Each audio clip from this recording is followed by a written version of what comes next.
everyone, welcome to the bonfire.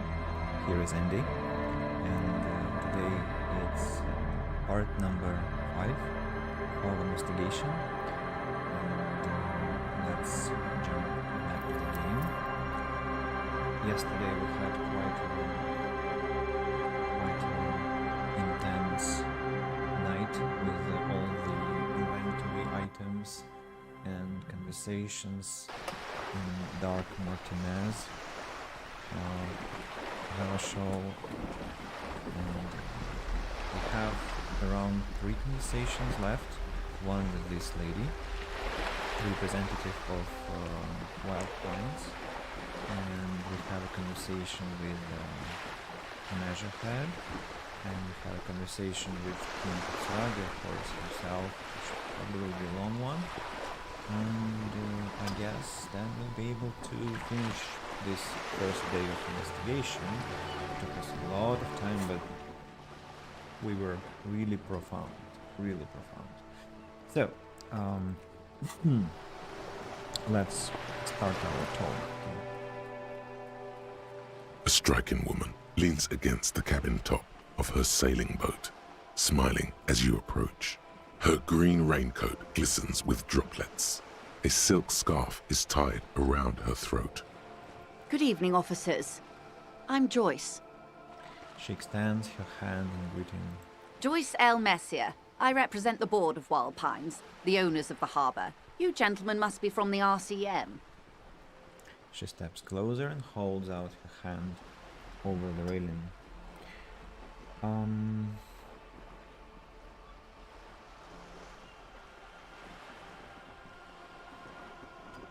Will give us away. Let's shake her hand. I'm glad to see you here. Her grip is tight and cold. I was dispatched to handle a strike, not a lynching. Anything I can do to assist the RCM in this matter, I will, gladly. That is good to hear, madame. My colleague will take the lead on this interview. I should let you know that he is recovering from an unusual medical episode. Very unusual. But I can assure you of his ultimate competency.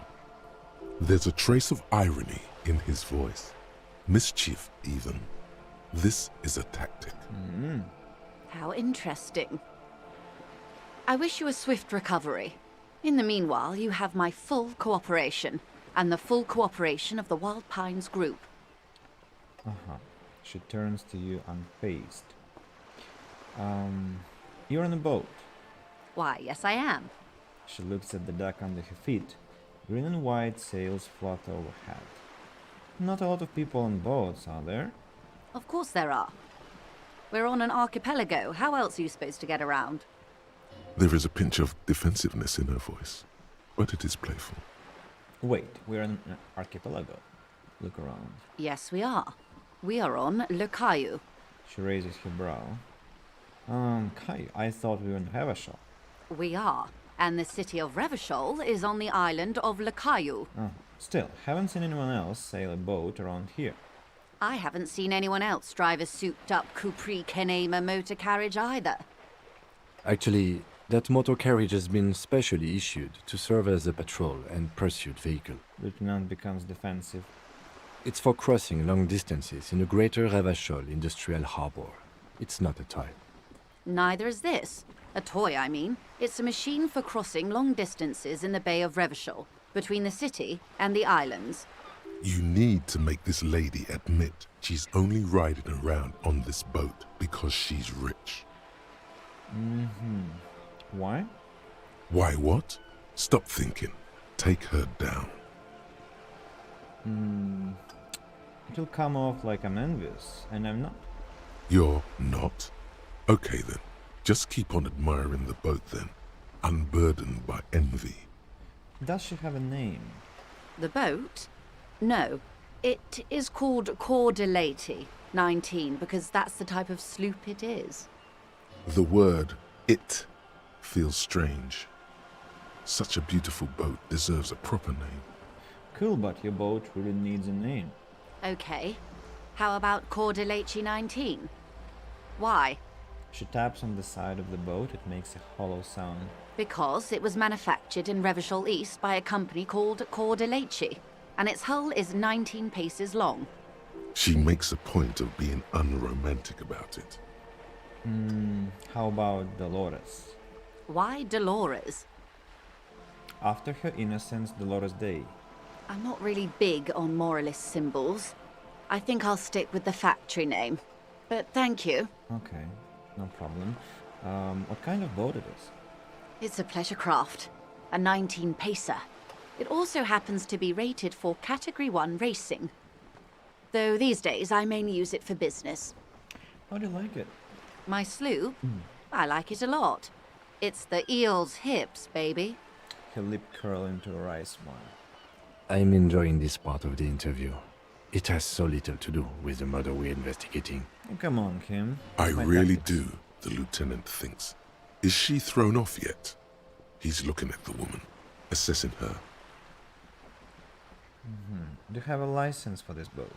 Officer, I assure you I'm a highly qualified pleasure craft operator. The crowns of her teeth are porcelain, white as the boat's hull as she smiles. Her nonchalance might be related to something called the Wayfarer Act, a law that says she doesn't need a license. Sly fox, you're not aggressive enough to harass her further on this. I think I have a handle. Have a handle on boat in. Good. She takes a sip of her thermal cup. Well, let's support her here. 2 boats, and there will be. Tell me about Wild Pines. What do they do? What you. we do. I'm afraid I don't speak for Wild Pines as a whole. It's a giant undertaking. There was a touch of discomfort there. She wants to merely represent. So what do they do? And I actually chose the right words the first time, but I was mistaken with reading. The Pines' core competency is logistics. Container shipping, freight, that sort of thing. See those airships there, blinking? Those are the shipping side of things. She points to the small dots on the horizon. And that is the terminal. Another subdivision deals with energy, oil and gas exploration, offshore platforms. The Wild Pines Group is one of the original Revacholian Indo-tribes. Companies awarded royal monopolies by the king, the suzerain himself, centuries ago. The king is long gone, but several of the Indo-tribes remain. Who are the other in the tribes? Saint-Baptiste, Elysium, an unknown entity known as Brightest Star. You're in good company, it seems. Why, thank you. She doesn't register the real meaning of the remark. Got it.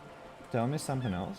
She nods. Oh, there was a line I What didn't... we do. There was a touch of discomfort. The Pines, and that is the term. The Yes, Wild yes. Pines How much Group money is does one Wild of Pines the have? original. I'm not at liberty to discuss the company balance sheet, but I can tell you that last year, the company booked more than 20 billion real in revenue.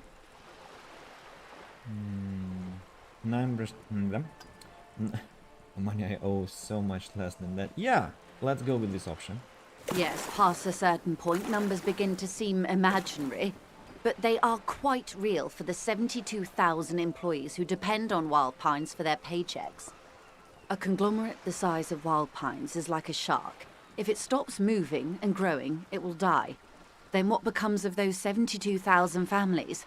It is a tremendous responsibility. Where does Wild Pines get all those billions? They started as an exploration and cargo fleet conducting trade between the Samaran and Insulindian Isolas 250 years ago, when pine ships explored the South Seminese and charted Lomantang on behalf of the suzerain. Does she pronounce the word Isolas differently from the narrator? Because I think the narrator says Isolas. Or am I wrong again? I hate this word. Centuries of care, deliberation, and madness have gone into this endeavor. Vessels pass through the great unrest to re-emerge with apricots in tow. The logic of the system is totalizing. It's taken everything from its employees to build it. Probably helps to start out with a royal monopoly. You know more than you let on. Certainly it helped, but most of the original Indo tribes have failed, or been absorbed. To survive, wild pines had to grow and adapt. No suzerain did that. What does such a huge system want with a place like this? You mean aside from being the terminal's legal owners? Who are responsible for moving 8% of the world's cargo? She gives you a little smile.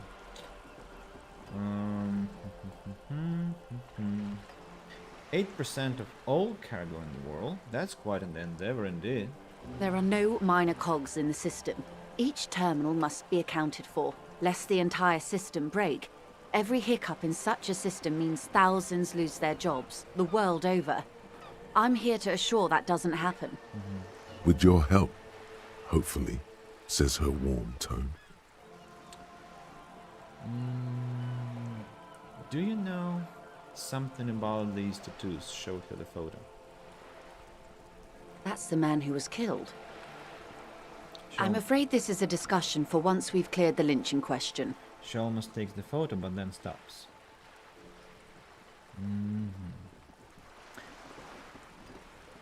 How is you looking at the photo tied to the lynch? Better not tie the forestay to the backstay on this. I hope there is something else I can help you with. What do you mean? She wants to answer the question. Protocol keeps her from it. Okay, so what can you tell me about this lynching? Quite a few things, I'm afraid. She falls silent for a moment, contemplating something. The information I'm to share with you includes sensitive trade secrets. For the sake of my employer, I have to ask for your names and badge numbers. Of course, ma'am. We should have introduced ourselves. Yeah, we should have. I am Lieutenant Kitsuragi from Precinct 57. And this is my colleague from Precinct 41, Detective Dubois. I'm afraid Harry doesn't have his badge at the moment. I hope mine will suffice. Oh, and what happened to yours, Detective? She returns to the lieutenant's badge and turns to you. How does Kim know my name? I mean, I haven't yet uncovered that. I mean, we know our initials, H, D, B, but I don't think... Oh, that was... Yes, of course. Everhard. Mr. Everhard pronounced our name, and so Kim remembered that. Yes, of course. Awkwardness washes over the conversation. The woman doesn't like this turn of events. Remember when my partner told you I'd recently suffered from an unusual medical episode? My lost badge is related to it. I see. So, are you saying you lost your badge during the course of this episode? She looks increasingly worried. It's possible. After a night of heavy drinking, I lost all memory of my life and the world. Oh dear. Some kind of encephalopathic amnesia. I don't even know how to respond. She sighs with confusion, sadness even. I do believe you, naive as that may sound. I simply can't imagine what you gain by faking such a condition. As I said, ma'am, his technique may be very unconventional, but he is an officer of the RCM. Of course, I sympathize, but I'm afraid I simply can't share anything more until I've seen that badge. Hang on. She's a professional negotiator. She should be open to some sort of mutually beneficial arrangement. Suggestion. Medium 11. What kind of arrangement would it be? Then I'll find it somehow. We'll talk about something else until I do. Of course. But before we do, officers, let me be perfectly clear. The situation is extremely volatile. The sooner we can speak about this lynching business, the better for all of us. Yeah. Of course, Detective. Take care. I just want now to increase my suggestion level with my... with my what? With this signal blue naval coat. And I don't think anything else improves my suggestion. Not really. But I think something minuses it, no? No, yeah. Why it's set in short? Why does it decrease suggestion? Because it smells like someone took a piece in the armpits. Well, okay. Now we have how much suggestion? Maybe 5. You see, 5. You're back. Good. What can I help you with at this late hour? She takes a sip from her silver thermal cup. Let's support. This time for Lordaeron. It's night. Don't you ever sleep? Matter of fact, I don't. She takes another sip. Okay. For good sleep, because I'm suffering from insomnia badly. Why is that? I have a medical condition of my own. Nothing unusual, though. I'm old, you see. Yeah, it's better not to poke further. That's good. I mean, not that you're old, but that's... Wait a second, what's good? This way you can answer me some questions. That she's not sleeping. Of course. That's what I'm here not for. the best thing to say in this case, but anyway. About the missing badge. I'm afraid I Suggestion? can't say any more until we've taken care of formal protocol. 83. Feelings will guide the way. Failure. Quick load. I know, not the best way to act, but yeah.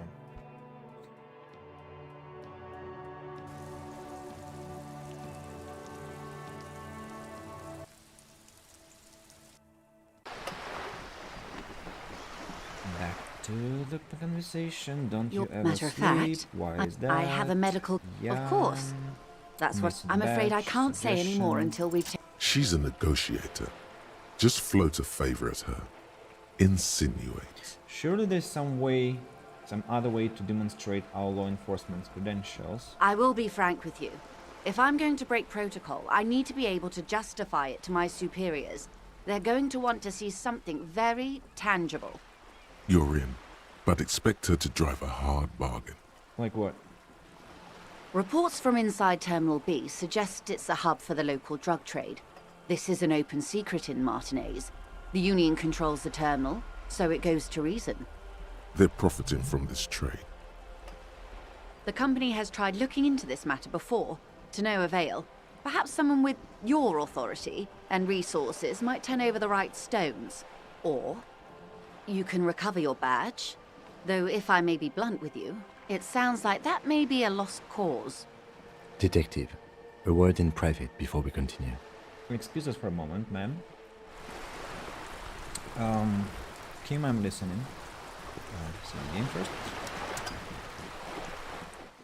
This is not going quite as I hoped it would, Detective. His voice is hushed. How did you hope it would go? Honestly, I was expecting you to use your unorthodox technique to keep her off balance, and not volunteer us to be her henchman. So we are henchmen. This woman is running circles around us. She might have known about your misplaced badge all along, or she's simply an adept improviser. Either way, we've played straight into her hands. He doesn't let it show, but there is a limit to how much the consequences of your unprofessional behavior can cost the investigation. Maybe this is all her plan. She might have heard about you. What do you propose? That we don't investigate the drug trafficking? No. If there is reasonable suspicion, we must investigate. Yeah. Otherwise, she could claim we're siding with the Union, or that we are on their take. We'd never hear the end of it. What I propose is, we ask her, then we investigate, briefly. But do not share the outcome of this investigation with her. We tell her it's done and demand for her information on the lynching. Yeah, that sounds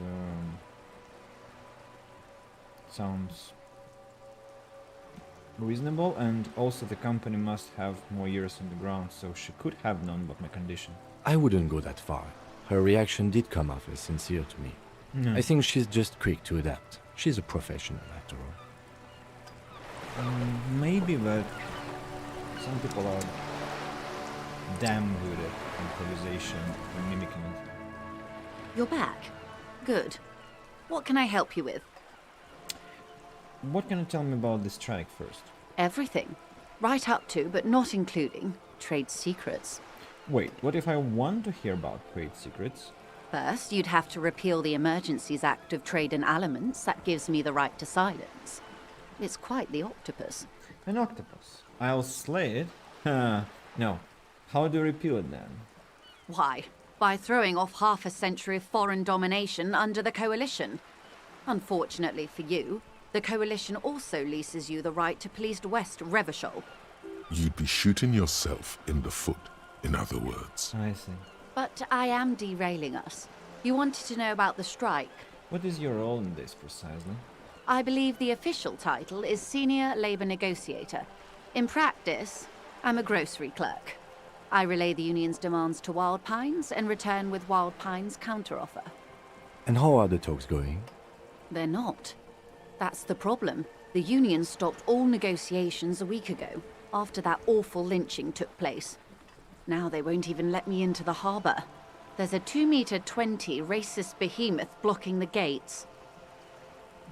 Tell us more about this behemoth. What can I say? The union employs a giant covered in tattoos. A racist giant. I guess that's part of their big tent organization now. And how were the talks going before the lynching? Let's say I was not making the kind of progress I'd hoped for when I first arrived. And when did you first arrive? I arrived 3 weeks ago. Yes, in the middle of February. The bay was still partially frozen then. I prefer to do these things on site, like the RCM. But the strike began in December. I wasn't the original negotiator here. I took over after Mr. Gaumont hit a wall with Mr. Clare, the union boss. Mr. Clare refused to speak with Gaumont despite concessions he'd granted the union in prior negotiations. This isn't the first time the union has gone on strike. Heavens no. There have been 2 prior strikes. Both times the union won significant concessions, including overtime pay and a medical plan. This time their demands are more, I guess you could say, aggressive. Ludicrous, even. It's meant. What happened to this Gaumont? Mr. Clare told him to... how did he put it? She pauses to compose herself. Fuck off, midget. Gaumont is short of stature, you see. Not cool. Keep in mind, this is a negotiator Mr. Clare has worked with before, and who was more than fair with him and the union. And what are the demands? There are leaflets everywhere, and banners. What did they say again? Oh yes. Every worker, a member of the board. Most of the workers probably don't know what that means.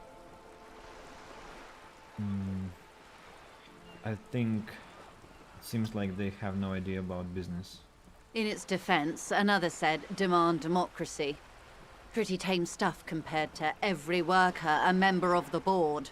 What does this even mean? What does that even mean? It's quite simple, you see.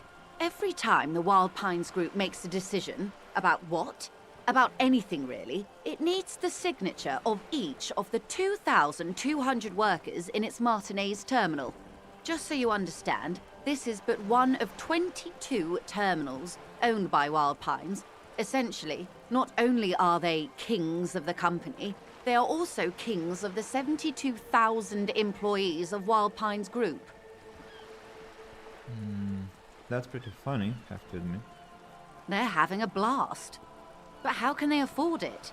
After 4 months, my assumption was they would prefer a more practical solution. What are you going to do? I'm not sure. Naturally, I assumed that was just their opening position, a hard-nosed tactic with a side of mockery. But there's been no follow-up, just the same nonsensical slogan repeated over and over again. And now, people are getting lynched, I hear. Behind the whirling in rags. A disastrous situation if there ever was one. Excuse me, from whom did you hear about this lynching? I first heard it from the bowyer at the gates. The one whose very name advertises his aversion to work. I think he said it was, "Call me mañana." This checks out. No, wait. The chief negotiator heard it from a man at the gates. Surely the Wild Pines Group has more effective channels of information. After all, 2,200 people are on strike. This is a big deal for them. The scavs at the gate, did you put them there? Mr. Clare told him to... how did he put it? What? Fuck off, midget. Excuse me. Keep in mind, this is a negotiator Mr. Clare has worked with before, and who was more than fair with him and the union. I pressed space instead of clicking. The scabs at the gate, did you put them there? The scabs? You mean the huddled masses of Jamrock come to plead for work where the Union refuses to? If they were organized by Wild Pines or its affiliates, then it would be a company secret. I could not share it with you. Not right now, at least. It's implied she's open to discussing this matter with you at a later occasion. What do you think of Erhard? Everard Clare is a man of the utmost integrity. If you can say one thing about him, it's that he always puts the interests of the workers first. Really? Of course not. Everard is fantastically corrupt. I imagine he has a thick, viscous goo where you and I have blood. That's Erhard, alright. He is the most corrupt individual I have ever seen, and I deal with men like him for a living. If there is anyone more venal, more irredeemably nepotistic, then it's his twin brother, Edgar. Wait, there are two of them? Yes, Edgar looks exactly like his brother, except for that lazy eye. He also talks exactly like Everard does, and when one's term as foreman is up, the other takes over. It's how they circumvent the term limits, you see, with a funny little switcheroo. While in office, they've embezzled God knows how much of their workers' dues. What about the union itself outside the Brothers Clare? The Débardeurs Union was once a perfectly normal institution. 20 years ago, anyway. It must not have been easy to establish under the Emergency Act, but they did it. I can respect that. Organized labor at its best, as they say. Then something happened in the local chapter elections. The Brothers Clare came and transformed it into a... how do you say? She hesitates, looking for the right expression. A mob. The Débardeurs are a crime syndicate. Sad as it may be, we are forced to cooperate with them. Refreshingly honest, officer. The company has tried appeasing in the past, but I'm afraid our concessions have only emboldened Everard and his brother. She turns to you. And your opinion, detective, if I may ask? I'm a curious and talkative person, you see. Would you say the Débardeurs Union is... Well, not that I'm fully competent to answer, but let's say, seems that it is a giant leech sucking life out of Havashal. Indeed. And a hungry one. Sadly, Wild Pines have cooperated with what amounts to a crime syndicate for 2 decades. However much you feed the leech always hungers. One more. You said something happened in the elections. I'm glad you asked. There was a woman, the previous forewoman of the Union. She disappeared. Disappeared? Yes. On the last day of the local chapter elections, her daughter phoned in and said she wasn't running anymore. Or coming to work. Ever. End of story. Some kind of extortion, probably. Indeed. The company suspects foul play, but there's nothing they could do. It was a Union matter. The point of the presentation is, these kinds of things happen around the Clares. Watch out when you're dealing with him. Thank you for your concern, ma'am. We'll be just fine. So that's all I need here. Let's change the topic. Of course. How else can I help? First I have to save the game. Oh, and there is a thought circulating. Wow, you work hard. I do. Oh, yes. You hustle. You're a provider. It's tough out there, but you keep it real and provide. What hard work do I do exactly? Look at yourself. You're a human pedometer. You must have walked 200,000 steps down cracked asphalt, mosaic, sand, and linoleum after you re-emerged. That is the sign of a hustler who never gives up. The world is harsh and people are evil. You didn't make it that way, and you won't let it break you. You ride. Yeah, right, a little. A little. You make money. You got gills, baby. Got those black papers with the faces of the innocents on them. You bring in the Franco Negros and the Solas. It ain't easy, but you do it. Day in and day out. You didn't make the rules, but you won't lose. You're a cop, and a sprinter, and a money printer.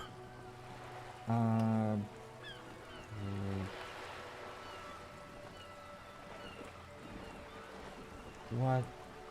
I, um, and, and then there is stuff off to that suspicious Roy guy. Roy is who? A pawn shop? Guess I've made some gills. Sure. I'm not getting what Fact trying to convey, but Sure, sure. And has it been easy? Is life easy? Have you not gone into cardiac arrest? Are you not about to have an anxiety attack or shoot yourself in the mouth? But you still hustle 24/7, ride or die. Now, ask yourself, are you rich? no, actually no. That's right. You work harder than anyone. You almost rode yourself to the grave and you're still practically a hobo. Why is that? Excuse me, a hobo cop, not a hobo. So the option starts because of that guard guy right in my ass. The system is broken. There is market for corrupt cops out there, but the immigrant cops have price dumped it. Then fucking Texas man, and I don't know why am I so poor. Let's ask. Because of the taxes. Really? G-Man's got his jam-covered sticky fingers in your pocket, stealing from you every time you buy, sell, walk, talk, fart, so much as sneeze. Aren't taxes almost non-existent in the Gotham estate that is Revachol? Thought there were no taxes.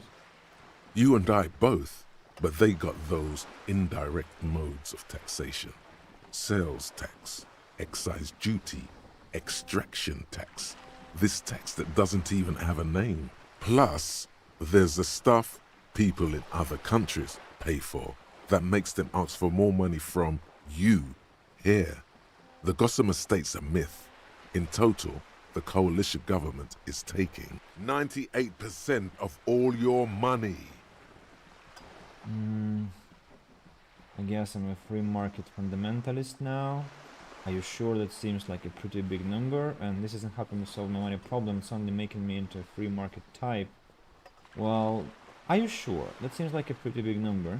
What are you not sure about? They're milking your nipples till they bleed. Can't you see? Aren't you sick and tired of having bloody nipples? Little nipples are kind of a pain, but how will deregulation help me with that? It's all about the tax issue, hustler. No other problem in the world is as pressing as top marginal tax rates. And don't you fucking forget it. Well, that's curious issue to explore. Let's say I have 3 skill points, but already 4 thoughts to explore. But I think by the end of the night, I will get 1 more skill point, and then all 4 thoughts will have been processed by morning. Back to the conversation with Joyce. You're back. Good. What can I help you with? I've talked to Evhard Claire. You have? And how did you like Mr. Clare?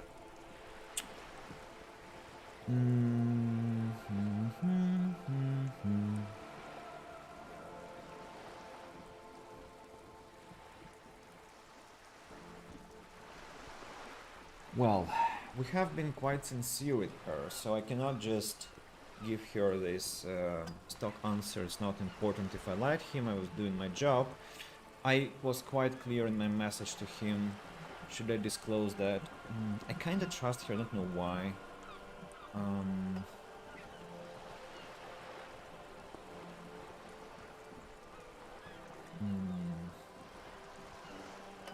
Let's say I didn't, let's be succinct.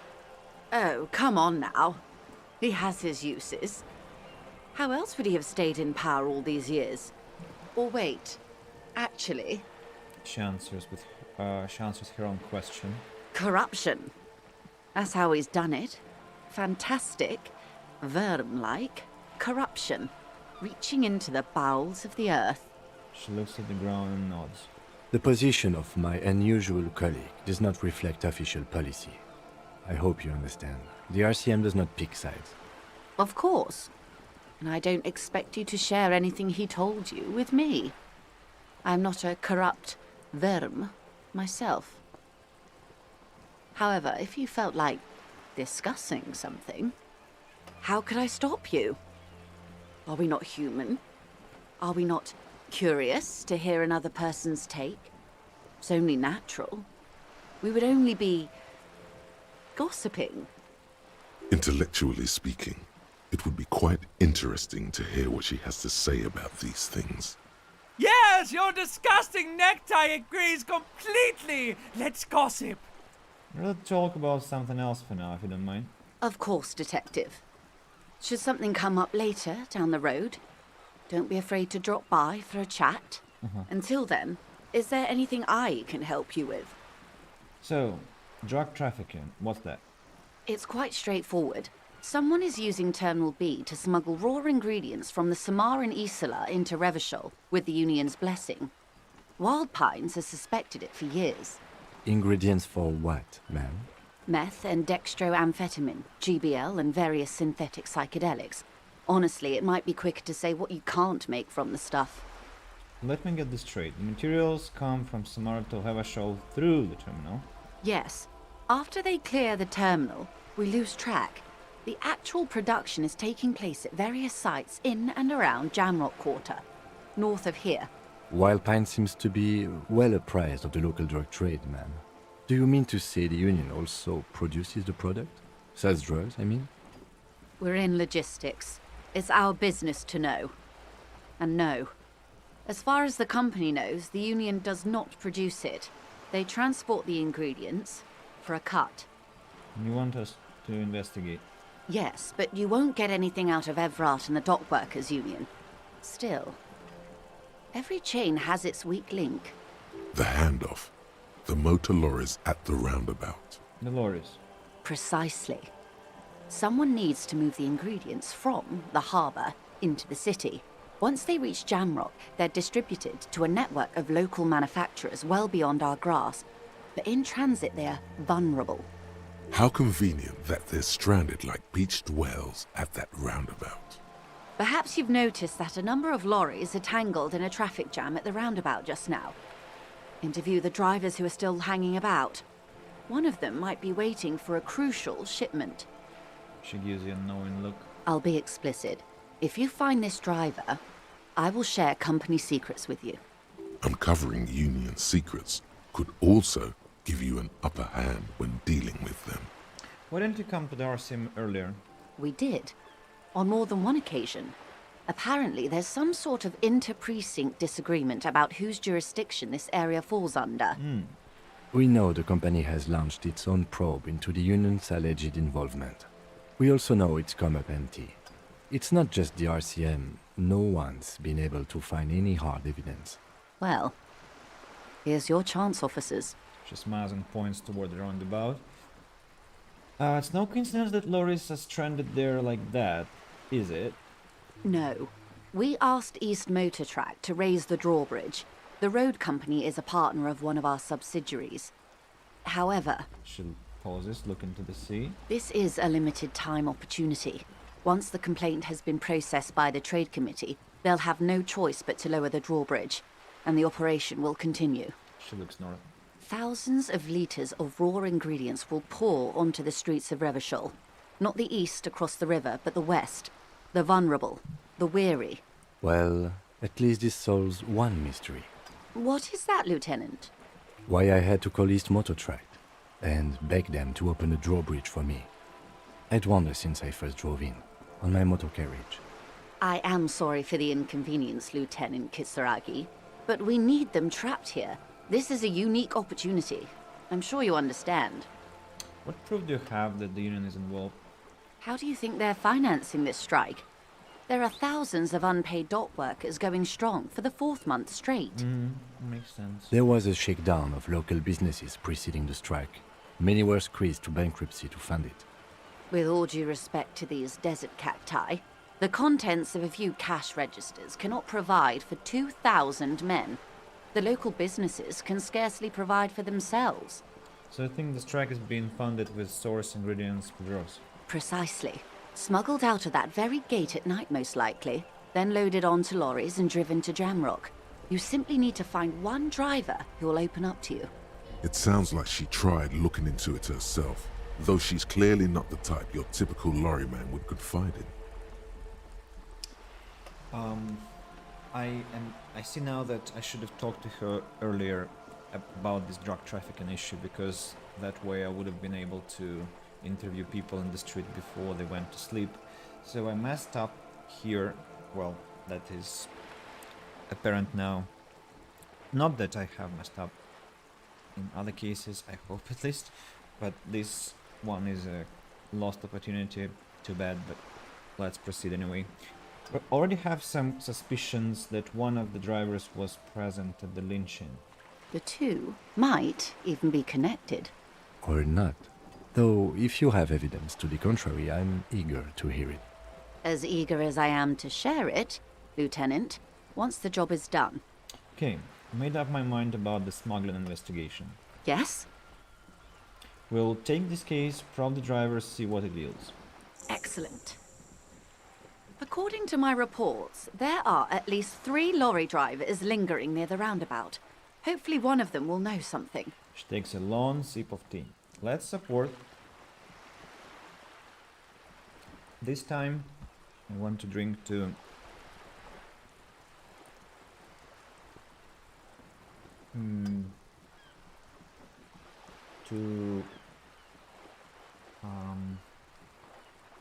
ensure that people have other ways to sublimate apart from self-destructive ways of sublimation. It may come to nothing, or it may just blow the case wide open. I can keep the drawbridge up for a few more days at least. You should have the time you need. In the meantime, let me know if there's any other way I may be of assistance. She takes another long sip from his seemingly bottomless thermal cup. Okay. Supporting again. For the last time, let's drink to the calm night. Thank you. That's all for now. That's all for now, and let me change the attire. I don't want to suggest, so I need some more conceptualization. Then this I don't need anymore. I need more conceptualization. Maybe I should wear shivers and esprit de corps because it gives me a double bonus and might help us. Reaction speed. No, yeah, that is the what? The way I want to look now. We're going now to talk to this drowsy woman next to the lorries. She didn't answer last time, but now we know that one of the drivers could be involved in drug trafficking, so it's good to talk to her. I don't remember how to get there. Whether this one is a path? Yeah, seems to be. Yeah, past this monument. Pathfinding is not really working, I guess. At least not in the best way. And here is this lady who is sleeping, or pretending to be sleeping.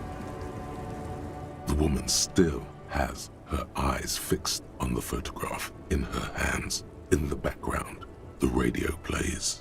Snap your fingers in front of her face. If you want her attention, you may need to be more forceful. Snap your fingers twice. Where am I? Who are you? Like a magician recalling a subject from hypnosis, you've jolted her back to reality. The smile on her face has disappeared, replaced by the wary aspect of a cornered beast. Are you alright, ma'am? You were out? Never mind. I remember now. I'm still stuck in that traffic jam in the 50s. She adds with contempt. Wait, what's so bad about the 50s? The men have small jaws and everything is made out of plastic. Why do you need plastic when you can make the world out of amber? Where else would you be then? Back in Mecca, during the time of the revolution. The sidewalks and cafes are filled with young people. I was on my way to see a new Boyadero picture starring Gabriel Buenguerro. Until you came along, that is. Who is Gabriel Buenguerro? This is Gabriel Buenguerro. She shows you the photograph in the lavish amber frame. A strikingly handsome man looks straight at you, his head crowned with a wide brim hat. His hair is dark as an oil slick, and his jaw the most perfectly chiseled thing you've ever seen. He was the biggest star of his day. Girls used to faint in the aisles of cinema whenever he came on the screen. And schoolboys used to memorize all of his lines. She leans back, savoring the world she's conjured up. In all likelihood, it's a world that's only ever existed in her mind. So I take it you were in math when you were young? Someone was. She nods as though her meaning were perfectly clear. Someone. Are these not your memories? They are someone's memories, boy. What difference does it make if it's me or not? She gets gruff suddenly. They're beautiful. That is all that matters. Beautiful and true. And they will win. They're coming for this, you know? All of this. She looks around. She seems to derive some bitter pleasure from this strange thought, as if the past will one day wipe the present away, like a tidal wave approaching. Sorry to interrupt your dream, ma'am. I wasn't dreaming. I was there, Lawman. It was early spring, and the man behind the black sun had just come out. The posters were 20 meters tall. Everything was golden. Her eyes narrow, and she appears to take your measure. While you, people, were tearing each other apart over your petty little revolution, in Methk, it was a golden age. The Republic of Mesk is a massive confederation on the Isola of Muindi, the world's largest state by territory. It's a petrostate, a constitutional monarchy, and, as of recently, an outcast due to its tilt to the far right. Well, now I'm sure. So he says it's an Isola, and Joyce said it's he says Isola, Joyce said Isola, then this pale driver says it's Meth, he says it's Mask, then somebody says Hevashol, somebody says Revashol, and so on and so forth, and that is completely messed up. On the other hand, it removes responsibility from me about this mispronunciation thing, and I'll stick to what? To my mood, I guess, because I have no other compass in this case. Right, have some other questions for you, police questions. Why not, Harife? It's not like I have anything better to do in this hellhole. She settles back against the railing of her motor lorry. Behind her, mountains of memorabilia photos and knickknacks line the dashboard. There's something off about this woman. Tell her to show you the soles of her boots. Maybe she was at the hanging somehow. Show me the soles of your boots. Now what do you want with an old woman's boots, Sheriff? Please, help me out here, it's important. Please? I think you should let me get back to Gabriel Buenguerro. You are not Gabriel. Gabriel doesn't say please. She raises her boots slowly with contempt. She's wearing sturdy worker's boots made of black leather. Buckles run across. The sole is also made of leather. Now the other one, please. Just before Gabriel, it was the coronation of Franco Negro. Now, there was a real man. There's no aberration in the pattern that you can see. She puts her foot down. Moreover, the boots were size 37. Tiny. There are too many discrepancies in all this. Another discrepancy, although not boot-related, is the coronation of His Innocence Franco Negro, which happened 500 years ago. Wait, what do you mean it was the coronation of Franco Negro? It was. And then it was no more.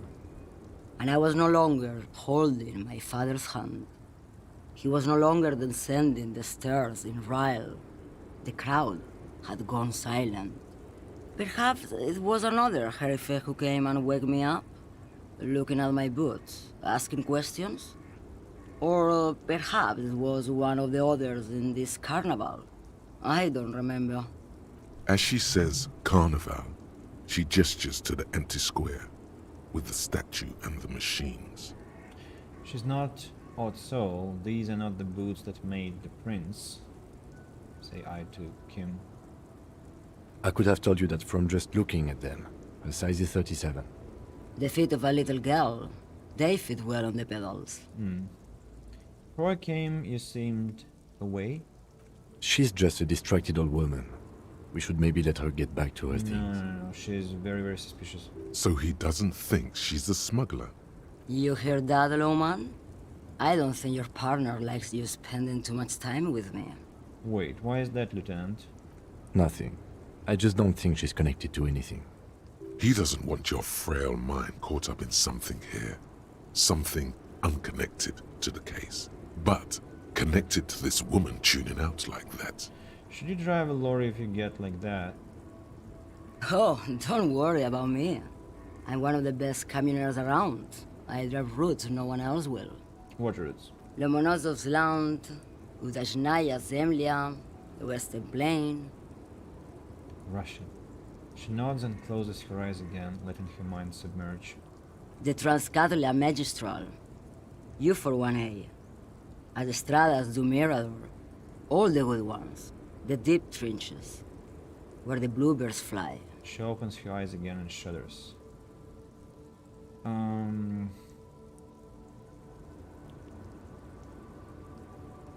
something of an expert in blacking out. You should take better care of yourself. You're right, Lowman. I'm the one who should take my health more seriously. Thank you for looking out for me. Is that all you woke me up to say? I still don't really understand this whole Boyadero thing. Of course not. To truly understand the Boyadero, you need to listen to On the Western Plain. A boyadero, boya for short, is a cowherder from upstream Magritte, the great steppes of northern Mesk. He is a rugged individualist and explorer. Okay, what's that? It's an old ballad about a young girl who falls in love with a daring boyadero. He promises to marry her as soon as he returns from the Western Plain. And I'm guessing it doesn't happen. Of course not. The boyadero returns from the Western Plain a changed man. One night, as he and his beloved are out walking along the river Maigret, she pleads with him to give up his riding and settle down. In the background, you can hear the orchestra swell as the screen fills with the maiden's imploring eyes. I think I see where is this going. So the boyadero strangles his beloved and throws her body in the Magritte. Then he rides off, because the Western Plain is calling to him. That's not where I thought that was going. You have to understand. A true boyadero needs a whole horizon to himself. He can't be tied down by man or woman. His beloved was selfish. She didn't know what it meant to love a boyadero. What if to truly love a boyadero is to float lifeless downstream? You seem like a woman who knows a thing or two about drugs. What do I need drugs for, Lowman? What I see, what I feel. The great adversary, no drugs can compare. The adversary. Yes. There is a protagonista and an adversario. I am on the side of the adversary. There's no coming back from that hole. Those epithets are familiar somehow. The great adversary, the great unrest. That's not really what I was getting at. Then what were you getting at? Maybe if she thought you're corrupt. Let's pretend. Evhard sent me, placed finger on the side of your nose and tapped twice. Who the fuck is Irrat? Union boss? Ah, and what do I care about the Union boss? He's no Gabriel. He's no Franco Negro. He's not even Hermenegildo the Hound. Okay, let me put this another way. Are you smuggling drugs through Terminal B? Maybe. Probably not. Makes no difference to me either way. Her shoulder bones crack as she shrugs. How can I not know what you are hauling in your own lorry? Just this month, I made half a dozen trips from Saramiriza to Grad, on the U41A. What do you think they take from Saramiriza to Grad, Lowman? I don't know, that's why I'm asking you.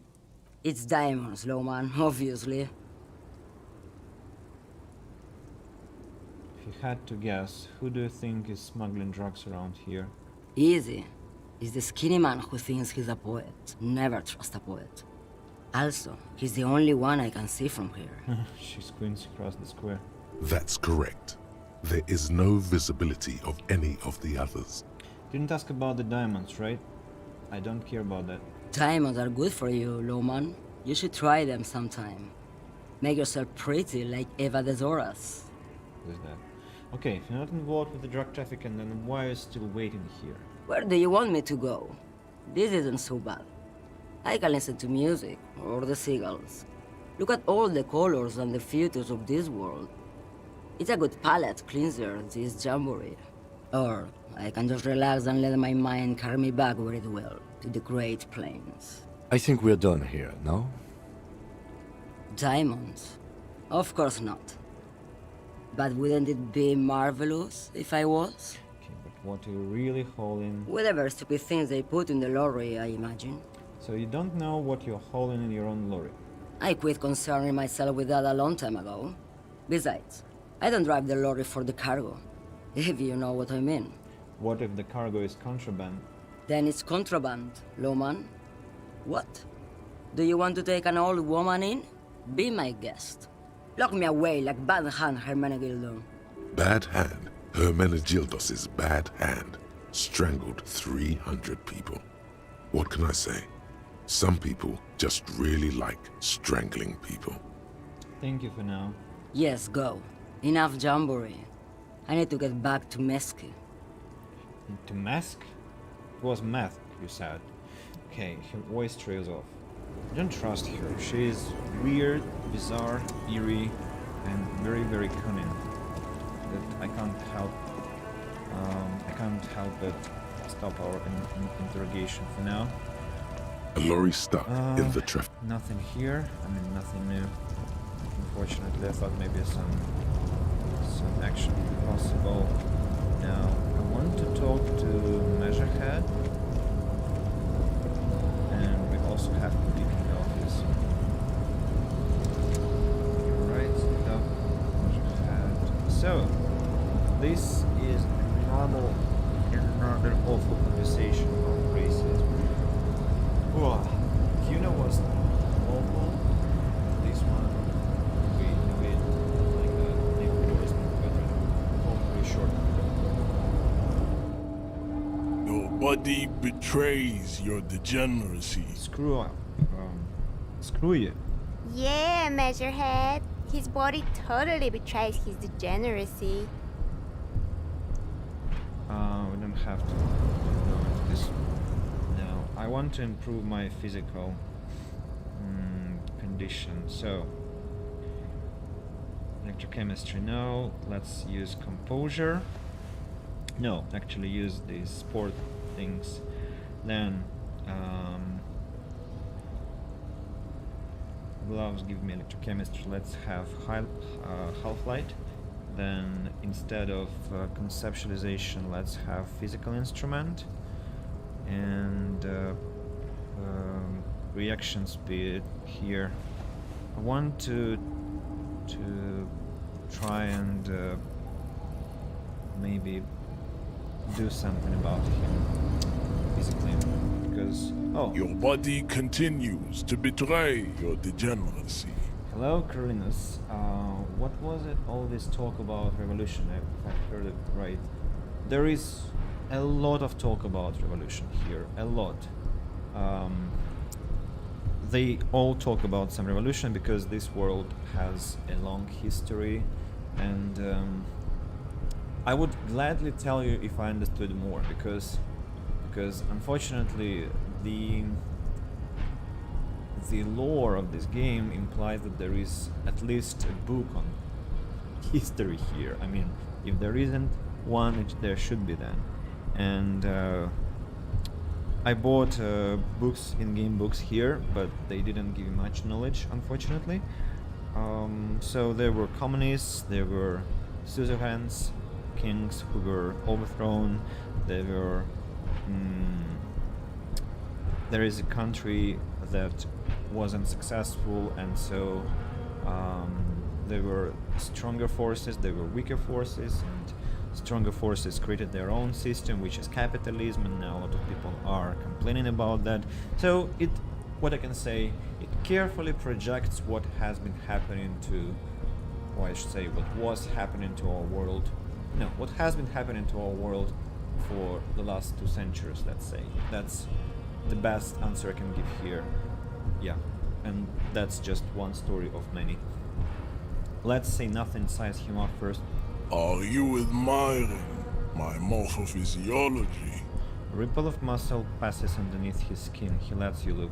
It must be frightening to stand in the shadow of this racial pinnacle. Be calm, Sandwich.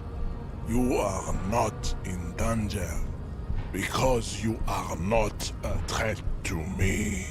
Let's puff out your chest, still say nothing. What is this androgynous display of sexual maturity? He looks down at you, taking stock of your physique. Merely standing up makes you sweat profusely. Your breathing is erratic. Your own heartbeat in your ears grows frantic, and you feel your blood pressure rise.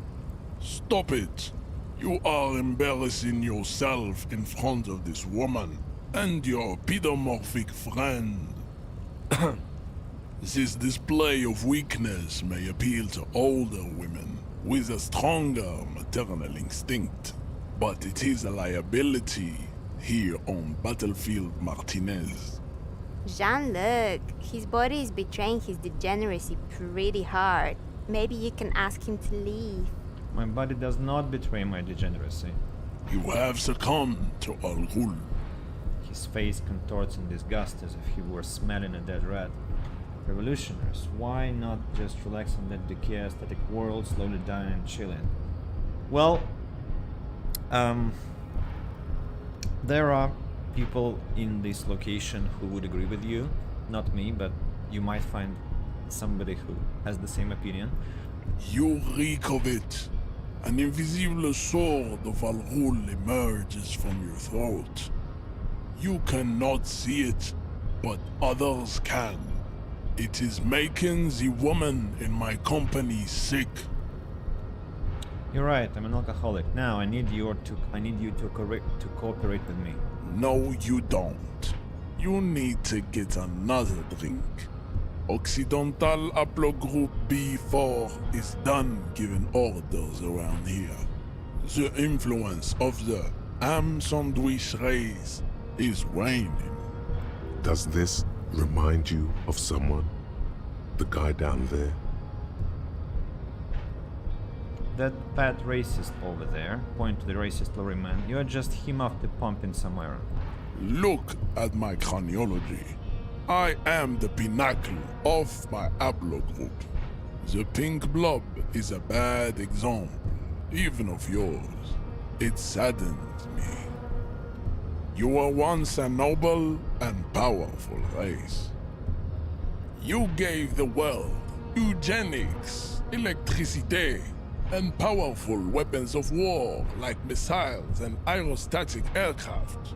You made great gains in metallurgy, race theory, and statecraft.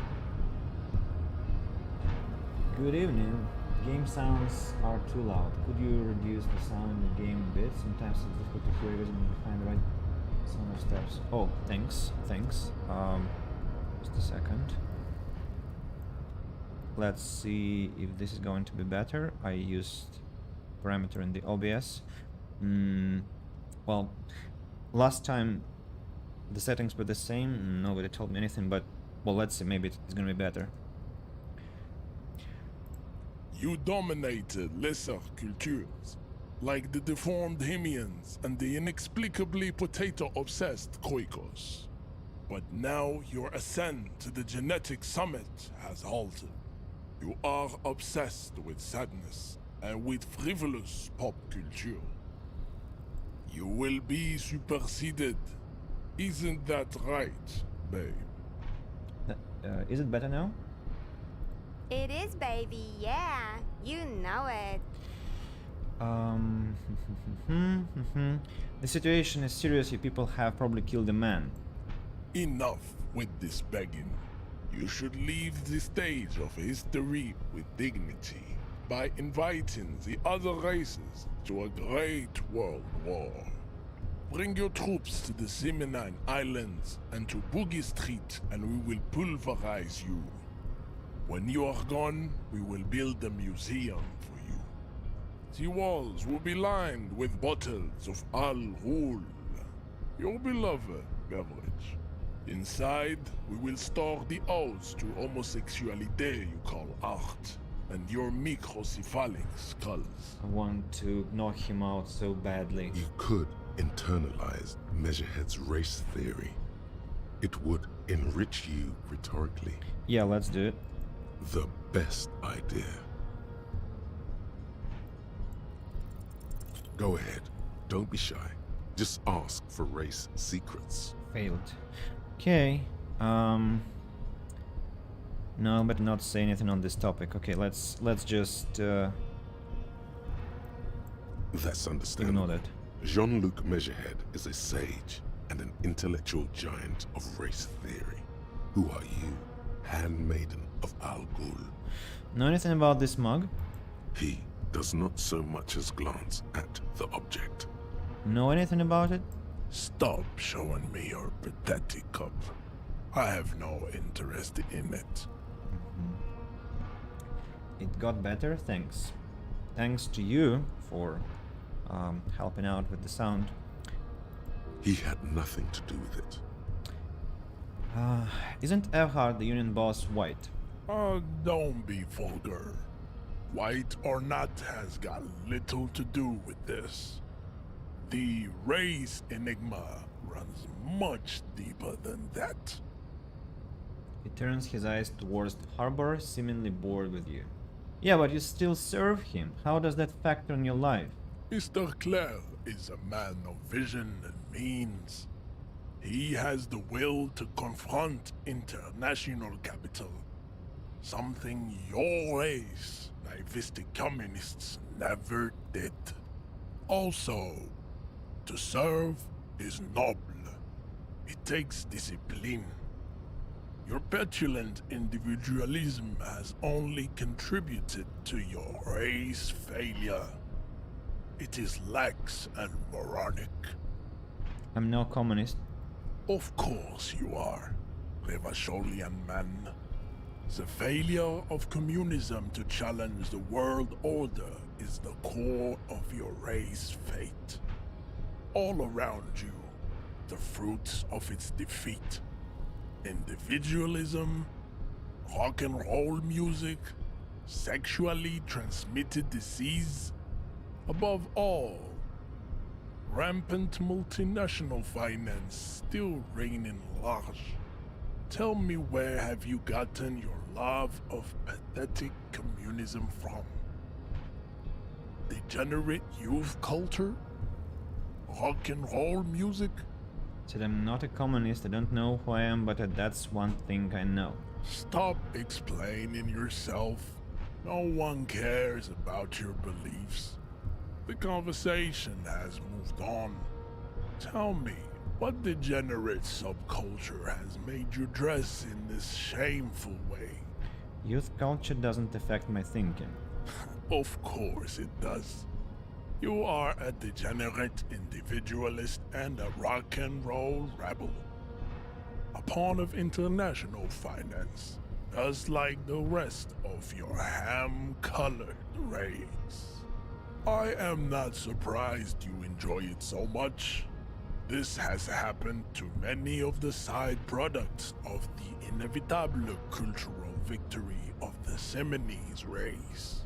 Okay, I'll ask, who are the Seminese? The South Island race, haplogroup A4A. We are the rightful masters of the Insulindian archipelago. We descend from the Areopagites of ancient Pericarnassus and arrived here 4,000 years ago. Millennia before you. We are the future. That is all you need to know. So you were born and raised on the islands before you moved to Havashal. I am a descendant. The narrow streets of Ulimbuir are with me in my genetic dreams. I see young Seminese women walk into the grey mass on Ile de Fantôme, waiting on immaculate conception from the Pale. The Pale. So you did not come from the islands? No. I have heard about it on the radio. He would be appreciative if you did not further chase this line of inquiry in front of the women. So not really Simonese, you're just from Havashal. I'm from Couronne. And no, it is not just in Revachol.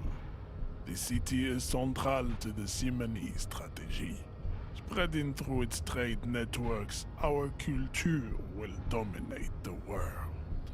You have heard enough about our phylogenetic secrets for today. You have extinction to come to terms with. Think upon it. Kim, what do you think about this? I think this racist is better than the last.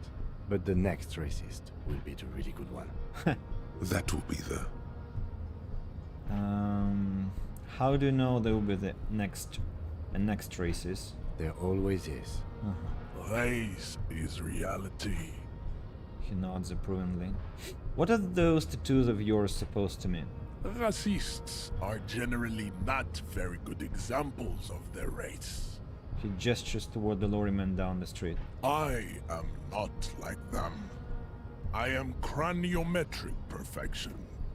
I have taken the trouble to permanently draw a phrenologic grid on my skull and features. This should dispel any doubt.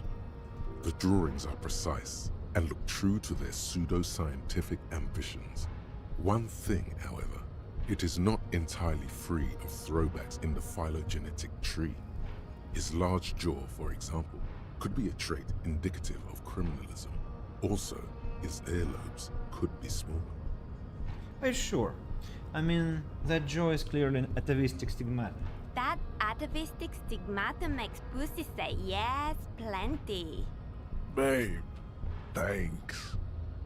But I got this. You have him off guard now. He's preoccupied with his situation with his woman.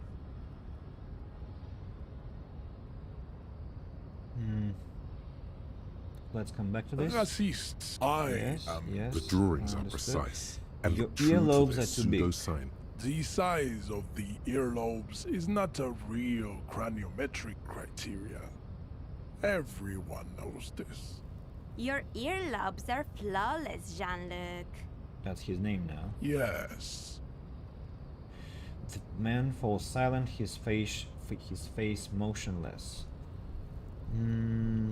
You sure I'm not chronometrically superior to you? You exhibit forward projection of the jaw, indicative of schizophrenia and sexual inaccountability. From a purely aesthetic standpoint, the dimple in your jaw makes you look like a baby. This is not craniometry, just an observation. What else? It is impossible to see any more of your bone structure. It is covered in the ravages of Al-Ghul.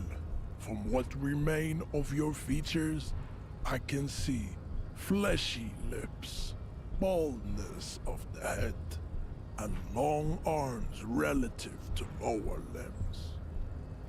This leads me to conclude you are not a police officer. You are a common criminal, an offspring of murderers and sailors from Sur-la-Clé and Vesper, and possibly even the degenerate sheep herders of Ubi.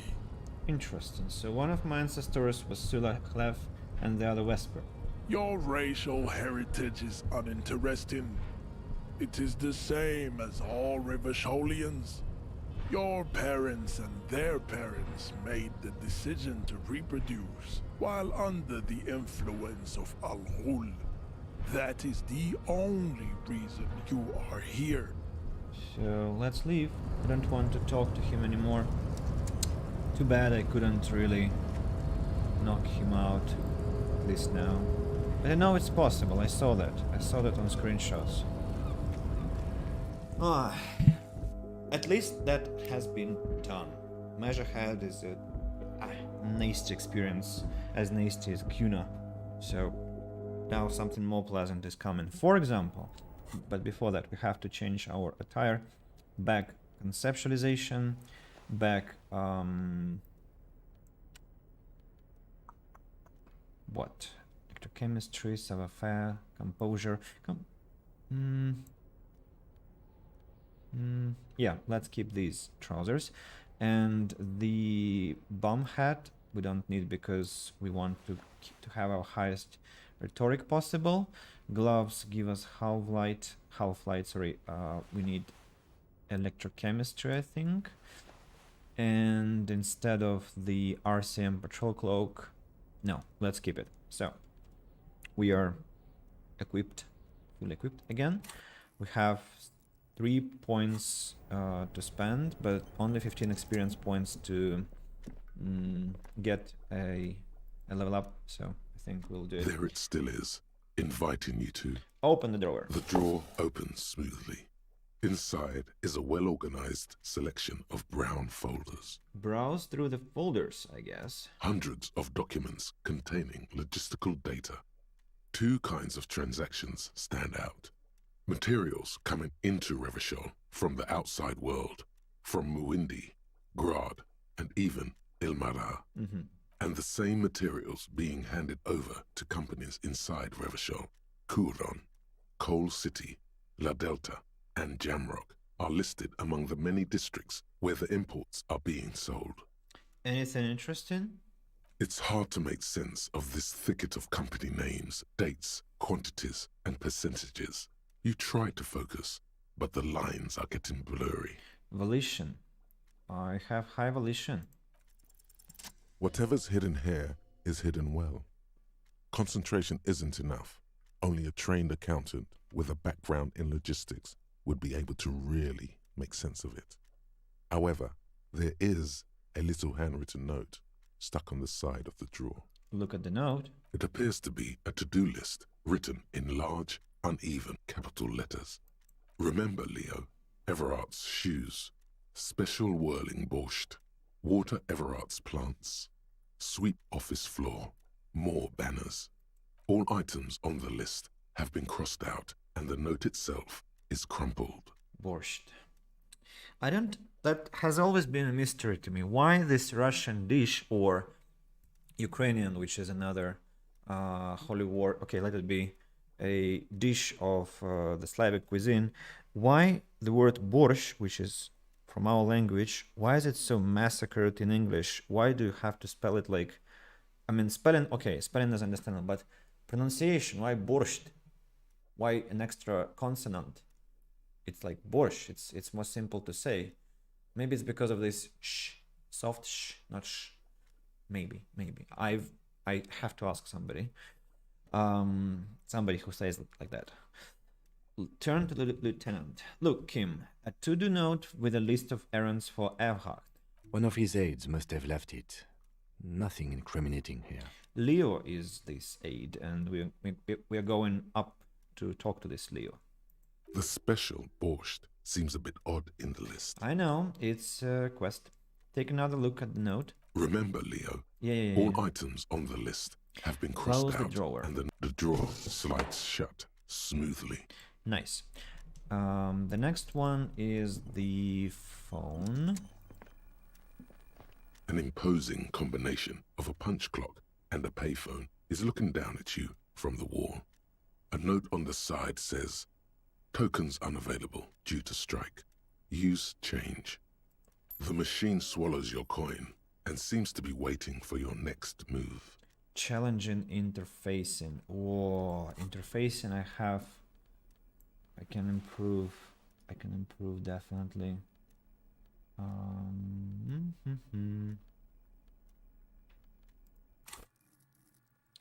Interfacing 3. Well, should be enough to succeed. The already familiar don't- cold touch of plastic welcomes you as you pick up the handset. If I don't succeed, I'll probably just quick load. It's unclear where. That's quick load.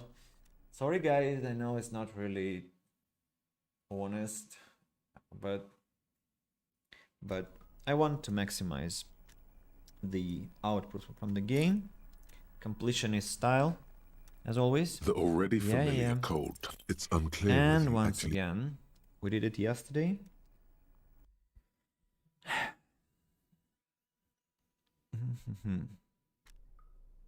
I will be definitely playing this game as an aggressor type, putting my skill points into this physique and motorics, ignoring psyche and intellect.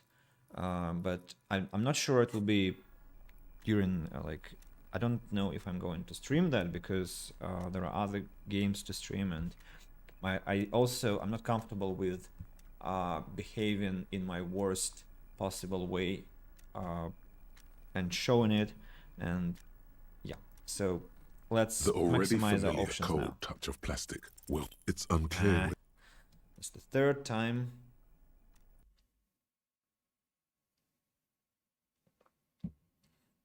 I'm just quite curious what will be this playthrough as a complete bastard. The already familiar cold touch. It's unclear. Come whether you on, 28% is not that low.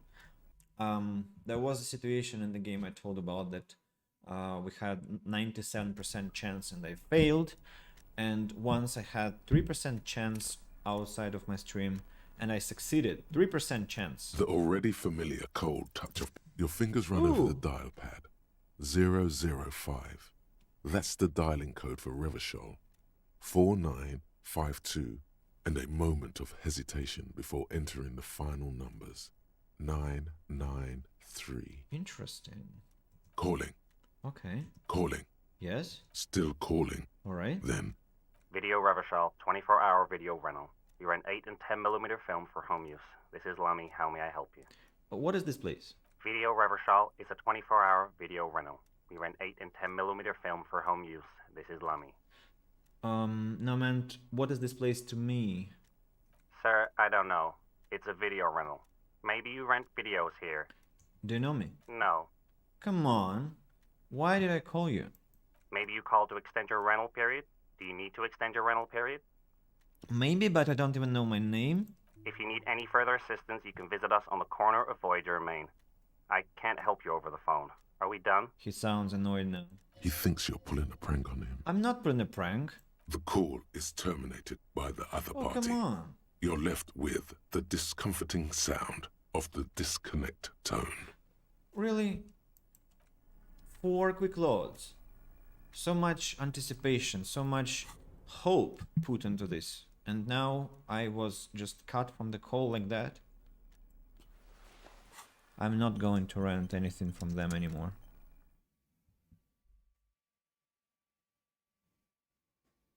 Yeah.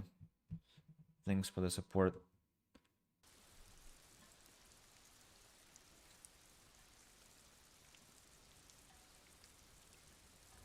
Now we will have a conversation with Leo, but before that there was a booth. I haven't yet interacted with this one. This is the night watchman's booth. The name on the door reads René Arnaud. Oh, so this is where René works. I'm gonna look around, search the booth. If you must. But please hurry. We are pretty easy to spot up here. Everyone's sleeping. Lieutenant looks around. Nothing incriminating catches your eye. The cabinets are clean and their sparse contents meticulously organized.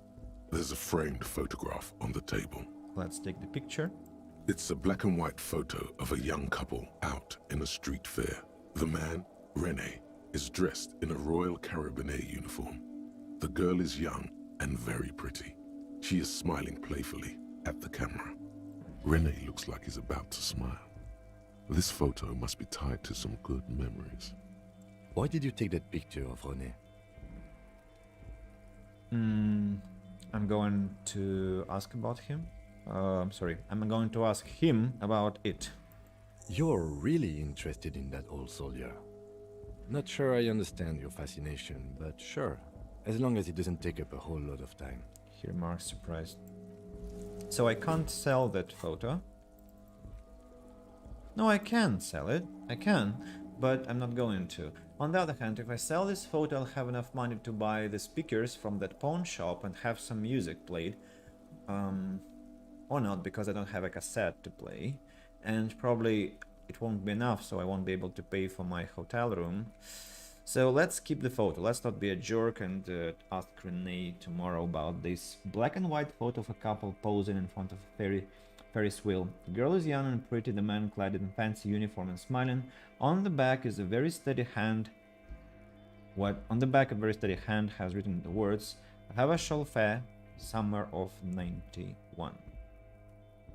He should be very young here, if they have this classical centennial enumeration. Then it's now it's year 51, and if it is 91, then Rene was like 20 there to look like that, and now he's 80. Wow, that's impressive. Quite a sturdy health he has. The windows. Can I talk to these? This is the night watchman. That's the same thing. Okay. Now Leo. Leo is another guy to talk to. That Earhart and Claire's aide. This I haven't talked to. Composite eye of halogen lights watches you emitting low buzz. There is this control panel. A rusting control panel with several knobs. 2 buttons marked Marche and Arrête are faded with use. It seems to control the large crane above. A container is attached to its hook block. Allumer on, éteindre off.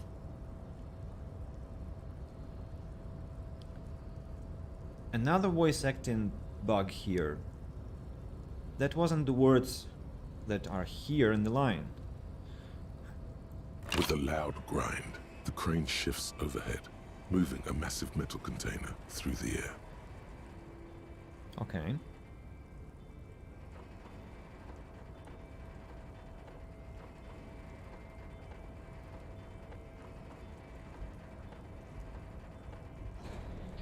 Yeah.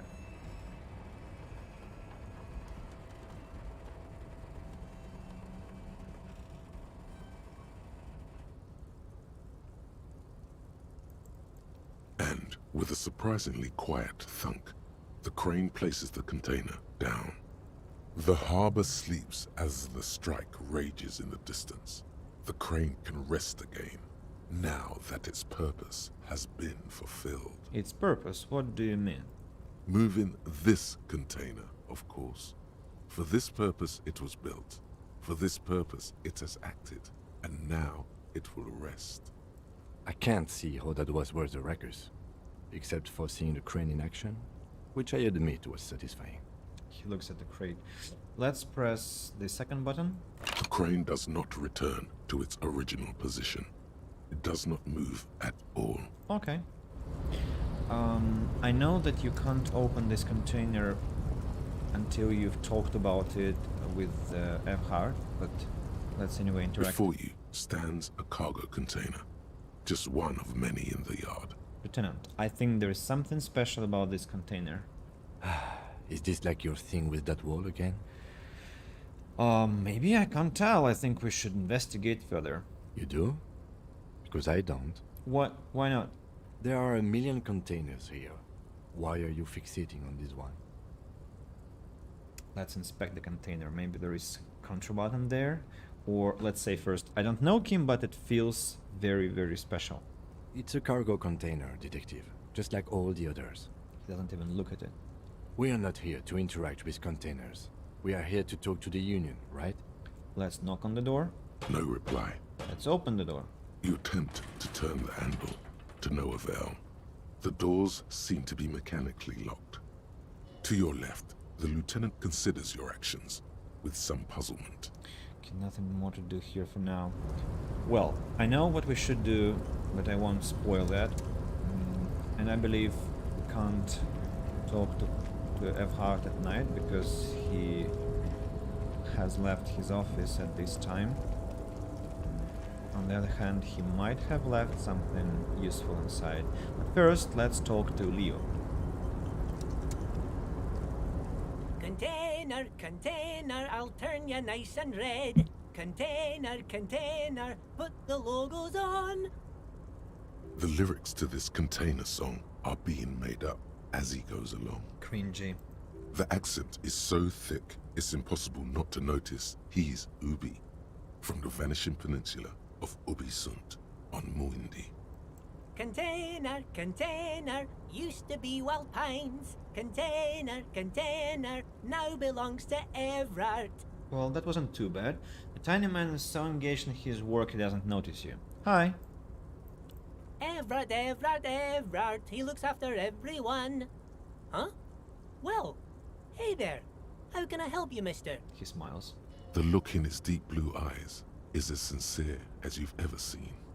Kind of makes you feel like an arsehole for no apparent reason. Oh, come on. I see you are not a union man, mister. Did you get lost? You're not one of them scabs, are you? Shadow passes over his kind face. What is it with you people and scabs? I mean, I don't personally mind. Folks is just folks, you know. Yeah. And folks gotta eat. But at the point, he doesn't seem to be waiting for you to answer. Just some of the other guys don't look too kindly on the scabbing kind, if you know what I mean, mister. You're Ubi, right? Oh, yes. Born and raised in Irish, mister. Mum had to leave my dad after he got a bit violent. Took us here to the new world. I was about 10 then. Too old to lose my accent then. People say us Ubis are up to all sorts of trouble with sheep and other animals and whatnot. I just want you to know there was never any of that where I come from. No, sir. Those are just nasty rumors. Thank you for clarifying that, sir. What are you doing with the containers? Oh, I'm just making some covers for them containers here. Yes, I am. Yes, I am. So it's easier for the crane operators to spot them. He waves at the containers towering behind him. I can use logic. What's going on here? Look at the mountains of containers rising behind him. Hopefully success. The containers in the yard are green in Wild Pine's livery, and the mountains rising behind Leo is all red in Union colors. It's like some red infection was spreading outwards from the container yard's core. This looks like a massive redecorating operation, Kim. Yes, they are hiding it from the inside. All the red containers have the Debarders Union logo on them. Leo, has anyone told you why you need to change the covers? No, not really. Mr. Everett doesn't tell me all the big things. Says I go and tell them to everyone. Thanks, Leo. You've been very helpful. Oh, no trouble at all, mister. No trouble at all. New level. Now I have 4 skill points, exactly enough to internalize all my thoughts in my thought cabinet. Excellent. Where is everyone? The harbor is empty. Oh, most of the guys are down at the gates, keeping the scabs from coming in. He leans in with a confidential look. We're on a strike. The whole union is. You don't have to work when you're on strike. Ha! We haven't worked for 2 months now. So no one is working? Not everyone is down there, of course. Mr. Everard is in his office, where he always is. And Jean-Luc is guarding the gate. He pauses to think. But Titus and his boys got into some drunken trouble and Everard sent them on a nice vacation. For a week or so. He stops, but seems eager to tell you more. What kind of trouble did this Titus and his friends get into? Oh, I'm not really supposed to talk about that. That's union business. He smiles and leans closer. Him and his boys stirred up something in town. Probably drank too much and got into a fight or something. I heard Mr. Everett telling them to take some time off. But what did they actually do? I guess the boys got a bit too rowdy and had to let out some steam. I don't really know the details. That's just how boys are, you know.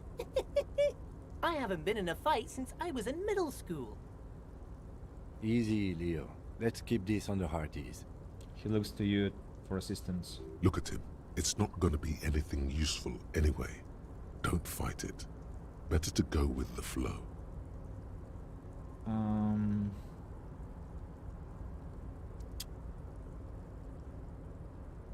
Too rowdy? Leo, what kind of fight did they get into? Did they kill a mercenary? Too late. Leo's mouth is still moving, and the words are spewing forth. Words, words, and look, even more words. This guy could go on till the end of days. Well, fine. Now he's talking about some drunk sawmill owner who, no, he already switched to a prized fishing rod he apparently owned at some point. You know what?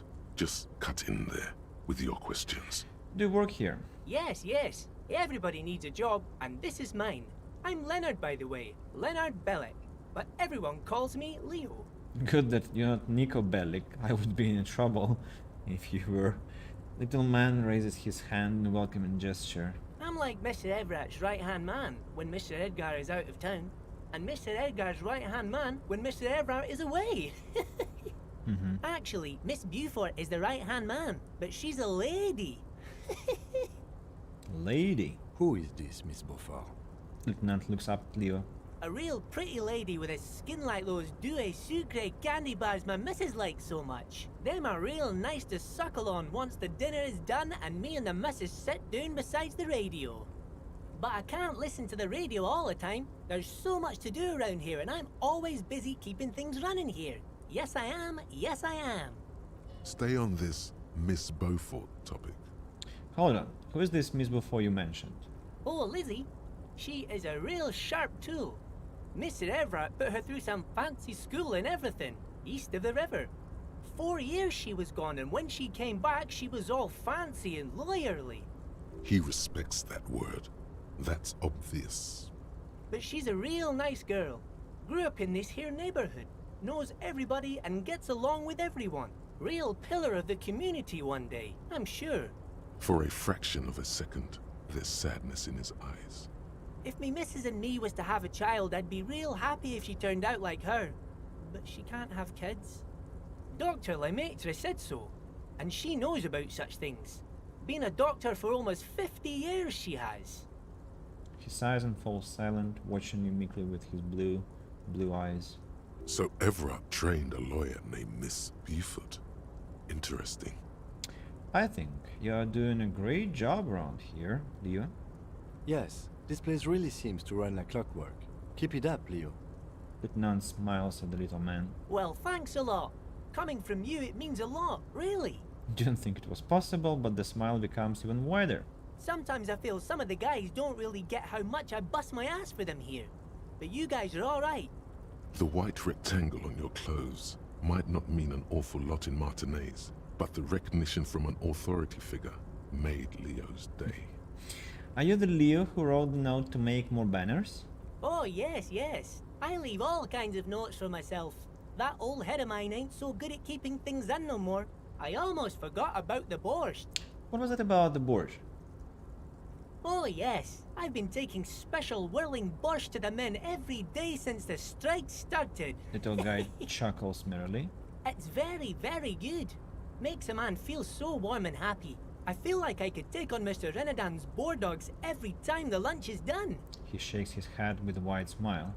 What do you mean by taking the soup to the man? Is it for striking? Yes, yes. I'm taking it to them. The borscht keeps them happy and in fighting spirits. Makes you all warm inside. They brew it in the whirling in rags. Hold up. Who makes it at the whirling? Oh, the whirling's cook. He makes it. Them is always talking with Mr. Manana in that weird language and laughing together. He doesn't speak what we speak. He's from Grad. Something is off about this borscht. I'm going to look into it. Oh, sure, mister. Sure. You do that. Yes, sir. What's in that container over there? Point to the container suspended from the crane arm.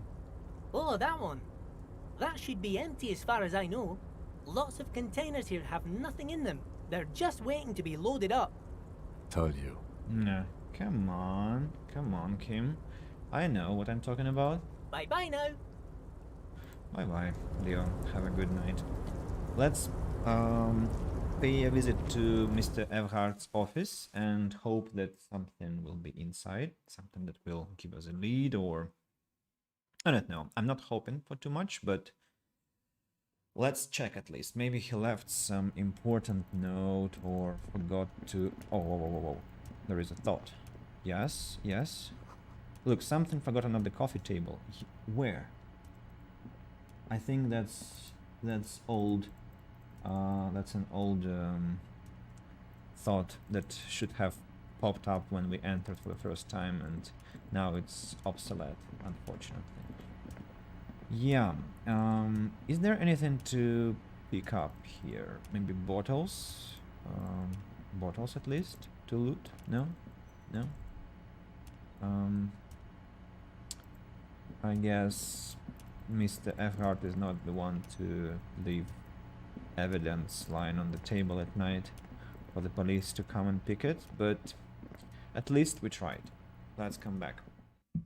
Come back where? So we've had conversations with Measurehead, with Joyce, with Leo. We checked the booth, the phone, the documents container, and well, after this conversation with Leo, I should probably inspect the container once again to be sure. Why are you not running? Can you run? Thanks. Let's... You're back before... nothing works. How do I go back? Can I click like that and will he go himself? Yes, he will. That's good news. We are now going back to the main streets, and I should talk to Kuna. Maybe he knows something about drugs. Well, he does know something, actually a lot about drugs. And I should go and talk to the pawn shop keeper, pay a visit to Joyce again. Maybe we can share some thoughts with her. And all that probably will be the end. Should I also inspect the residential building? Maybe there is some kind of a change there. Maybe Kuna's father is awake. Who knows? Maybe he's awake at night. So plenty of stuff to check up before we go to the hotel, pay for our room, and leave and have a conversation with Kim. Right. So let's first of all have a talk with Kuna.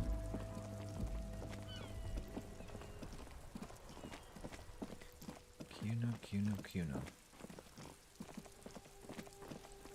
Hey man, how is it? Fuck does Kuno care? Oh no. Kuno doesn't fucking care. I don't care about you either. Awful. Just awful experience. The pawn shop. What do I want to learn at the pawn shop? I don't imagine he has any information on the drug trafficking, but on the other hand, what if we shouldn't take chances and ignore the evidence? Now, why have I stopped running? Can you please run? Oh my god, no, not so glitchy, please run. I beg you, you're moving too slowly. Oh.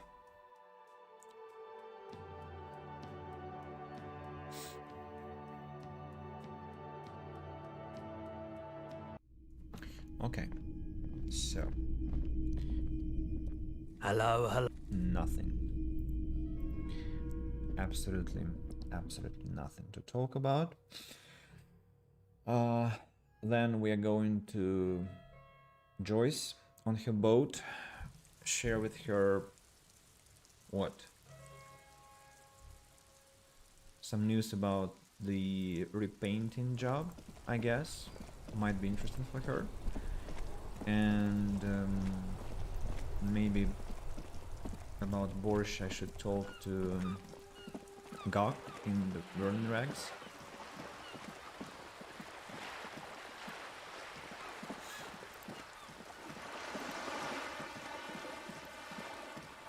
I'll go through the apartment building on my way back, checking the rooms. Maybe something has changed. Maybe. I'm not telling for sure. No more options. She doesn't want to know about the color change. Okay, no problem.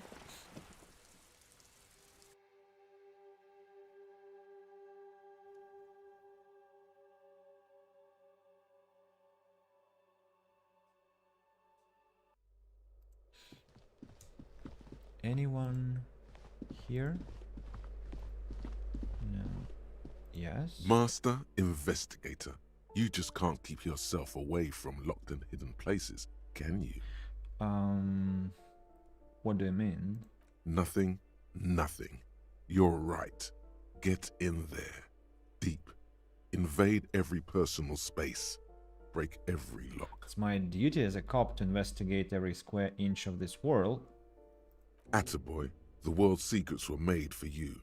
They wait patiently for you to uncover them. The fifth thought to process, and I only have 4 skill points. Too bad, too bad. Now it's another challenge. Okay, close the door. Has this communist come back? No, his room is empty still. Maybe Kuna's father is awake now?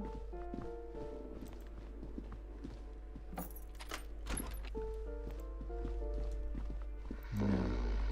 He's still snoring. The aging alcoholic is still there, breathing. The air in the room is stale. Right, no change. But probably it will change tomorrow in the morning. The last door?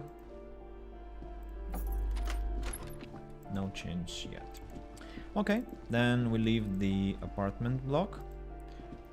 Exit, and we go to talk to God, pay for our room.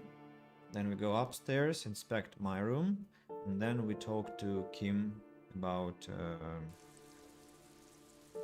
everything, about the day, about his biography. There'll be plenty of experience to actually get from that, I hope, at least. And you know, I'm a bit worried about this rope, because it's highlighted, means hey,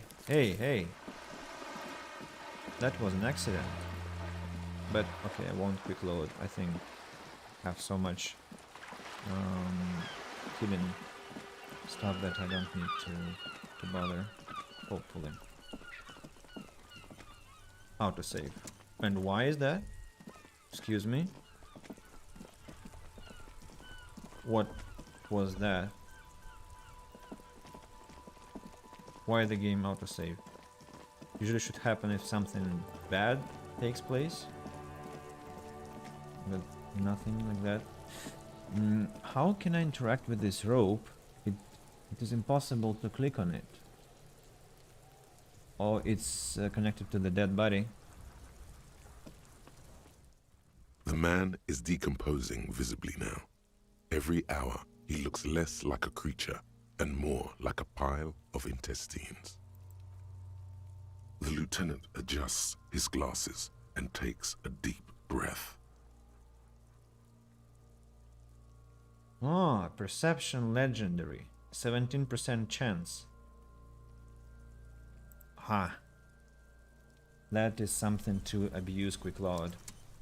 The lieutenant adjusts his glasses and you really ought to wait until the... I have to be successful here, because if it decomposes we'll have a trouble.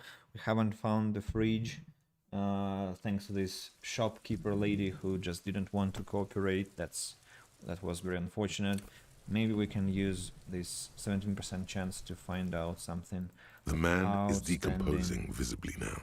Yeah, the lieutenant adjusts his glasses and takes a deep... Your arms reach out and your eyes close, as if by their own volition. It's dark all around. You feel cold, slippery flesh, first with your fingertips, then under the palm of your hand. What is this?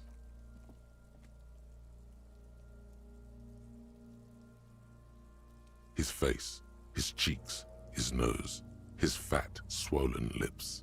Like a spider, your hand crawls over his features. Everything is silent. Crawl up his nostrils. They are swollen shut. You need to really push to get in. Push your fingers in his nose. Only the little one fits. The flesh changes shape as you bore in, searching for something in the cartilage. The fuck is he doing? You hear a voice squeak. It sounds very far away. The thing you're looking for, it's not there. Crawl out, Spider. Put your fingers in his mouth.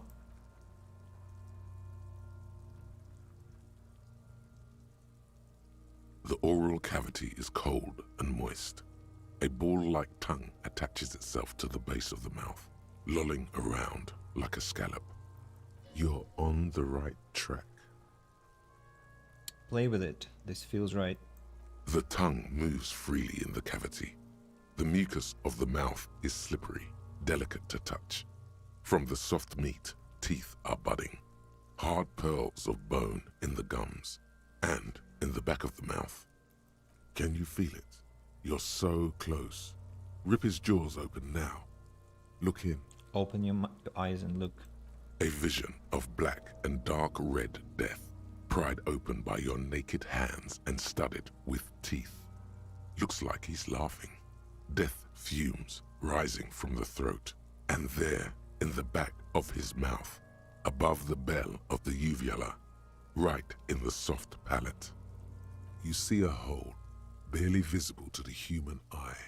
It is swollen shut, almost vanished. No larger than 0.4 centimeters in radius, the edges appear darkened. An abrasion collar.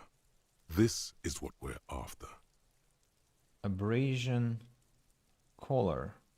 Let's touch it with your finger gently. No, abrasion collar. Abrasion collar.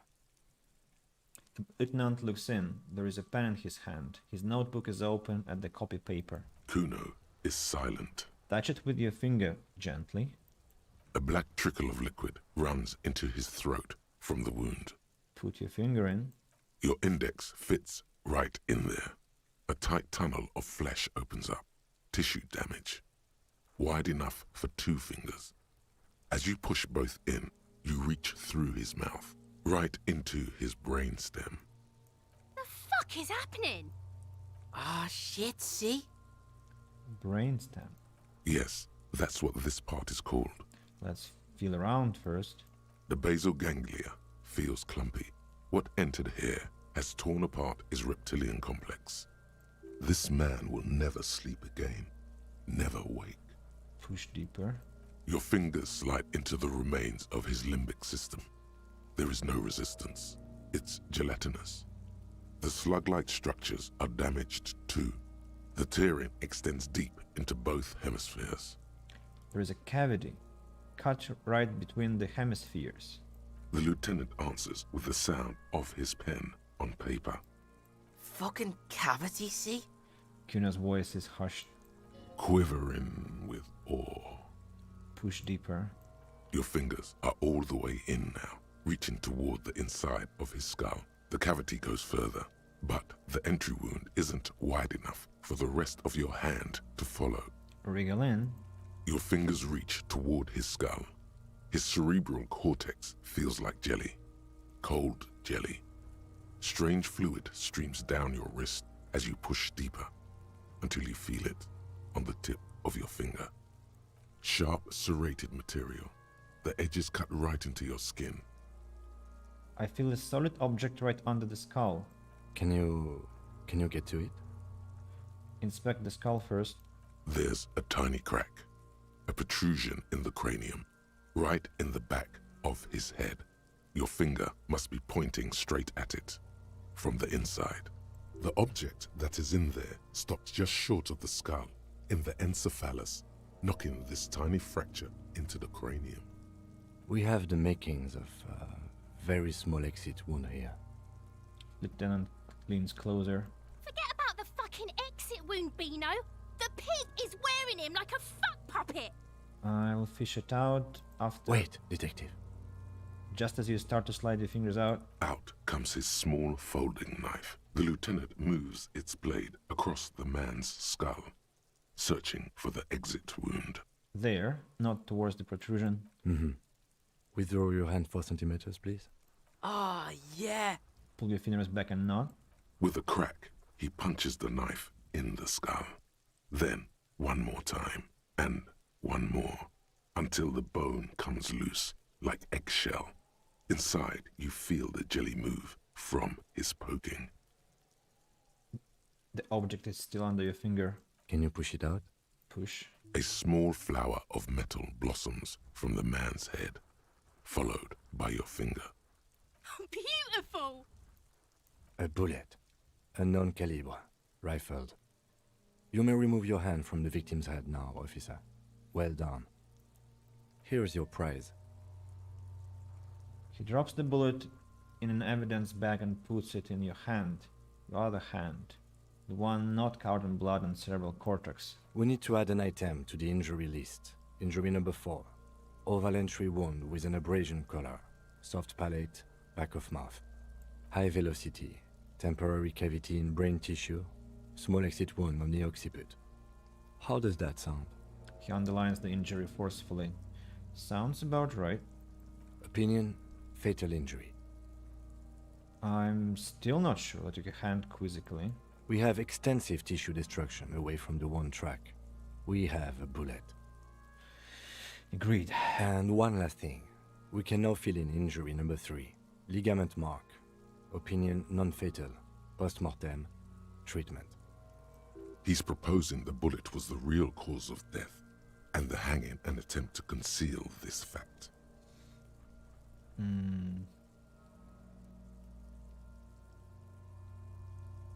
Treatment. Treatment, officer, is an attempt to manipulate the body after death, to hide the real cause with a false cause. In this case, this injury here. He points to the mark encircling the corpse's neck. Ligament mark, the fractured hyoid bone. It was all treatment. Yes, and the belt around his neck, the hanging, even dragging him to the yard. All of it was done after this man was already dead. You think so?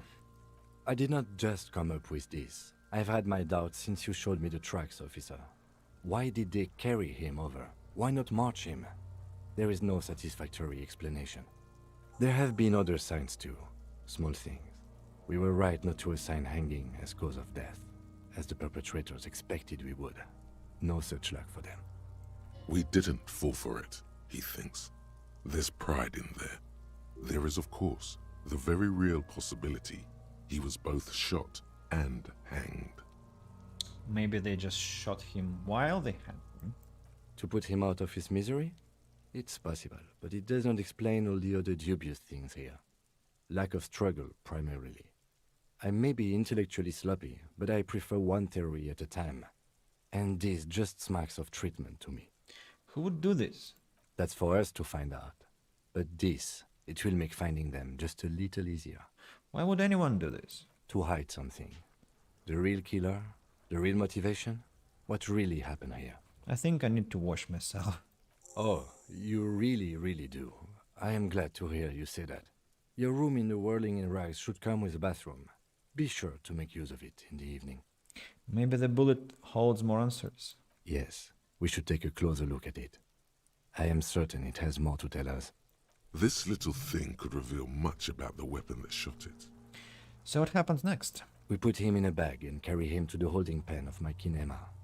The body bag should contain the odor for the duration of the transport. I would drive him to processing, but it's too late to do that today. I'll do it first thing tomorrow. No problem.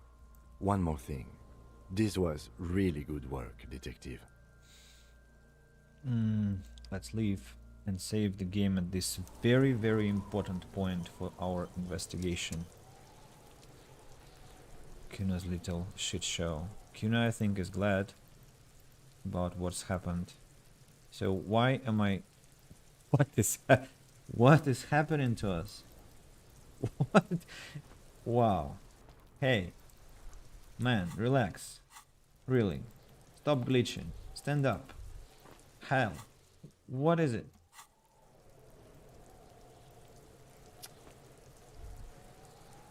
Bugs. Again. I think we have to load the game now because it's bugging so badly. Ah.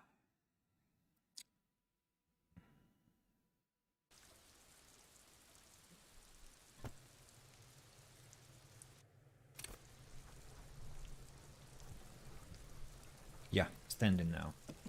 Great. Yeah. And The lieutenant adjusts his glasses and takes a deep breath. Let's try to remove the dead man's boots. I thought we decided to leave it to processing. Let's not turn this into some kind of circus. Lieutenant shakes his head. Okay, so you can sneak out of your room maybe, after he's gone asleep. Let's try again. I thought we Okay. Okay. So you can sneak out of your room maybe, after he's gone asleep. Let's drag him to the kinema. You are finished with the corpse. All right. He takes out a shiny black body bag and starts pulling the plastic over the bad man's face. There go those beautiful enamel boots. You will never own the full set now. May they rest in processing. I will need a little help carrying him. You take the hands, I'll take the legs. Bag the corpse and drag it to the motor carriage.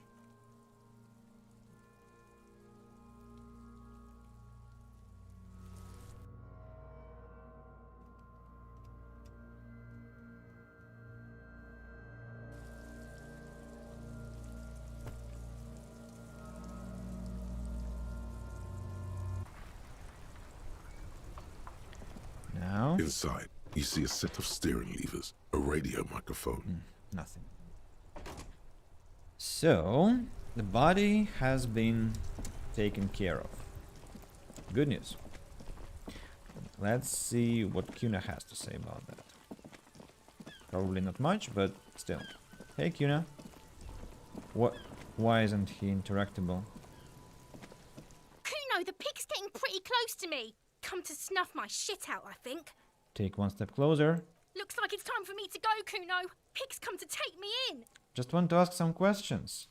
I'm going away for a long, long time, Kuno. Going away for life. What's going on there? Fuck are you trying to pull, pig? Walk away. Now Kuna is interactable. Woke up from his slumber. Fuck does Kuno care? The body? The fuck about it? Nothing. You're testing. Get lost. Kuno doesn't fuck. Yeah, sure. Let's try again. Take a step closer again. I'll die before I Hey kid. What's this kid shit? Fucking mind games. I'd rather die than squeal. She puts her finger to her temple. Get the fuck out of here, face. You got done. Talk to me. No, I want to talk to her. I'll die before I squeal, pig. Child, converse with me. Murder was the case they gave me. She has almost vanished behind the fence, only the top of her head that remains. And I'll die before I squeal, pig. you there, behind the fence. You don't want to fuck with me. I got my hands bloody. I'm not here, pig. You're not seeing this. The head drops even lower. You can still see the top of her hat from behind the fence. True monster. Real monster. So, we are done.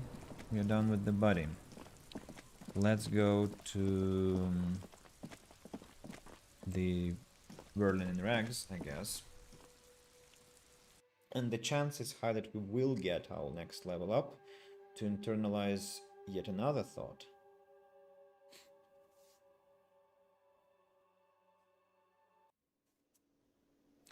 And actually, do I have to? Yeah, I don't have any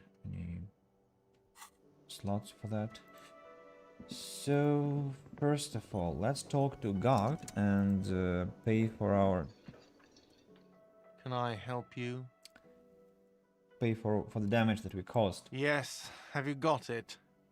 How much do I owe you again? A lot. A lot. For the room, drinks, and broken window, 130 real. Have your money. Well, Here it is. Sorry for the trouble. great. Thank you, officer. That's all I wanted.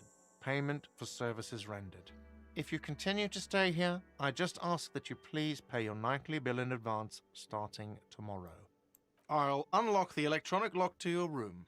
All the doors lock automatically at 9 p.m. He taps his foot against the metal box installed in the back of the bar counter. Please pay for each night in advance starting tomorrow. 20 real per night. I have 4.84 real. I'll take a room here too. He opens his wallet. Of course. Always happy to have officers from the RCM as guests. Anything else I can do for you? No, that's the Another thing. Great. okay, Yes. nothing. 5 points. 5 thoughts to internalize, hopefully. Should we have a drink? Can I help you? Do I have a shaker in my hand? Is this a shaker? He sounds irritated. And it's not a shaker. It's nothing. He's holding nothing. You sound irritated. Why? All I want is a drink. Am I wearing a little bow tie? Am I wearing a bow tie and doing this? He shakes his imaginary shaker furiously. Am I smiling? Do you see me smiling and shaking my little shaker? No. Do you know why? Because you're not a bartender. That's right. I'm the cafeteria manager. I'm glad we cleared that. Was there anything else? He calms his breath. Play it calm. This man needs to understand you need a drink to help the community deal with police stuff. That's rhetoric. I can call him an asshole. You don't understand the seriousness of the situation. I'm an alcoholic. I need my fix. I want to clean the bad body. Fine then. No, I'm not going to drink. Like what? Goodbye. That's what I wanted to say. Let's go up. And here comes the last part for the day. A conversation with Kim about all the details we have been through, all the things we've been through this day. By the way, maybe we can talk to this lady again. The door... No, it's locked. So I want to open my door. This is the door to the room you redecorated. Good night. Just a moment. We should talk about our progress on the investigation. Let's go out to the balcony. All right, let's go. Hey, wait, I wanted to check my room first. All right, no problem. So, The air outside is brisk. The lieutenant is silent for a moment. He listens to the traffic hum. Then, that will be a long talk. Continue. Now then, we should talk about the investigation. But I also feel you're a bit hazy on the RCM. Our role here, our rights, our jurisdiction, basically. I didn't know you smoked, Kim. I have a cigarette every night when I go over my notes. It's something of a ritual. oh man, he looks so devastatingly cool with that cigarette.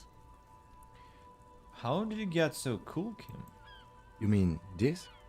This isn't cool. It's an unnecessary trial of will and unhealthy.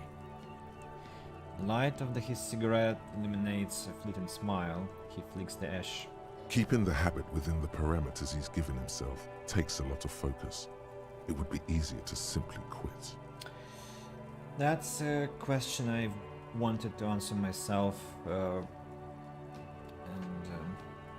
I still don't know if it is actually easier to simply quit than to keep a habit within the parameters.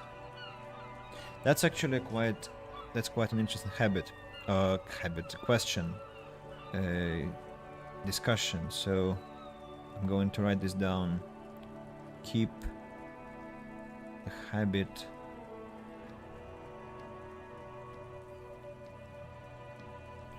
within the parameters or quit. Let's take a screenshot of this scene for later use. Then, the debris. Yes, it's been a long and eventful day. How do you think today went? We performed a thorough initial inspection of the victim's body, so that's good. One could say it's the main thing to do in a murder. Then you shot the body down, which was quite the shot. I was inspired by your confidence in me, Kim. I admit I wasn't sure whether I should give you the gun, but I'm glad I did. Your shot enabled us to perform a field autopsy on the victim. We found some things we can really work with. Moreover, you found that the hanged man wasn't just hanged, he was also shot. That was some excellent detective work. And you managed to locate and pull out the bullet. So we can get ballistics, make off the gun. All this is invaluable. It was the least I could do given all my past mistakes. The rest is up to the boys in processing. Maybe they will surprise us by doing their job for once, but I wouldn't count on it. We also performed a thorough search of the crime scene. All in all, we handled the situation very professionally. Now for the interviews.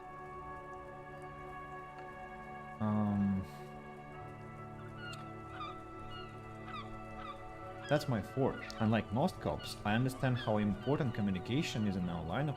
That's true. Very important indeed. Well, we conducted an interview with Everard Clare.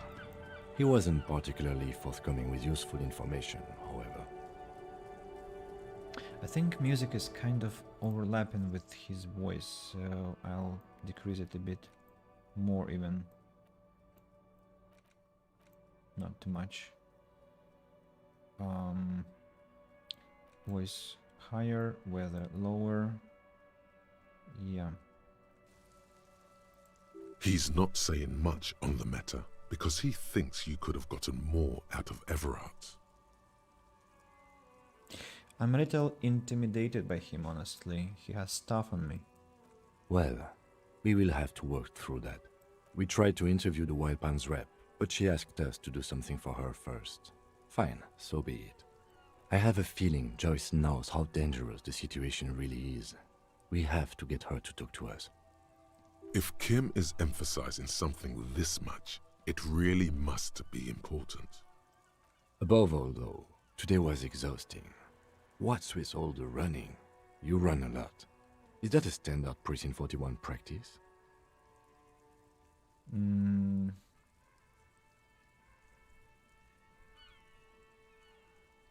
I don't like to waste time, you know. My mind moves fast. The rest has to try to keep up. It's impressive, especially for a man your age. And in those hills. He nods thoughtfully, tapping his finger on his cigarette. Nice shoes, by the way. I like the green. Goes with the orange. He looks at your snakeskin shoes and smiles suddenly.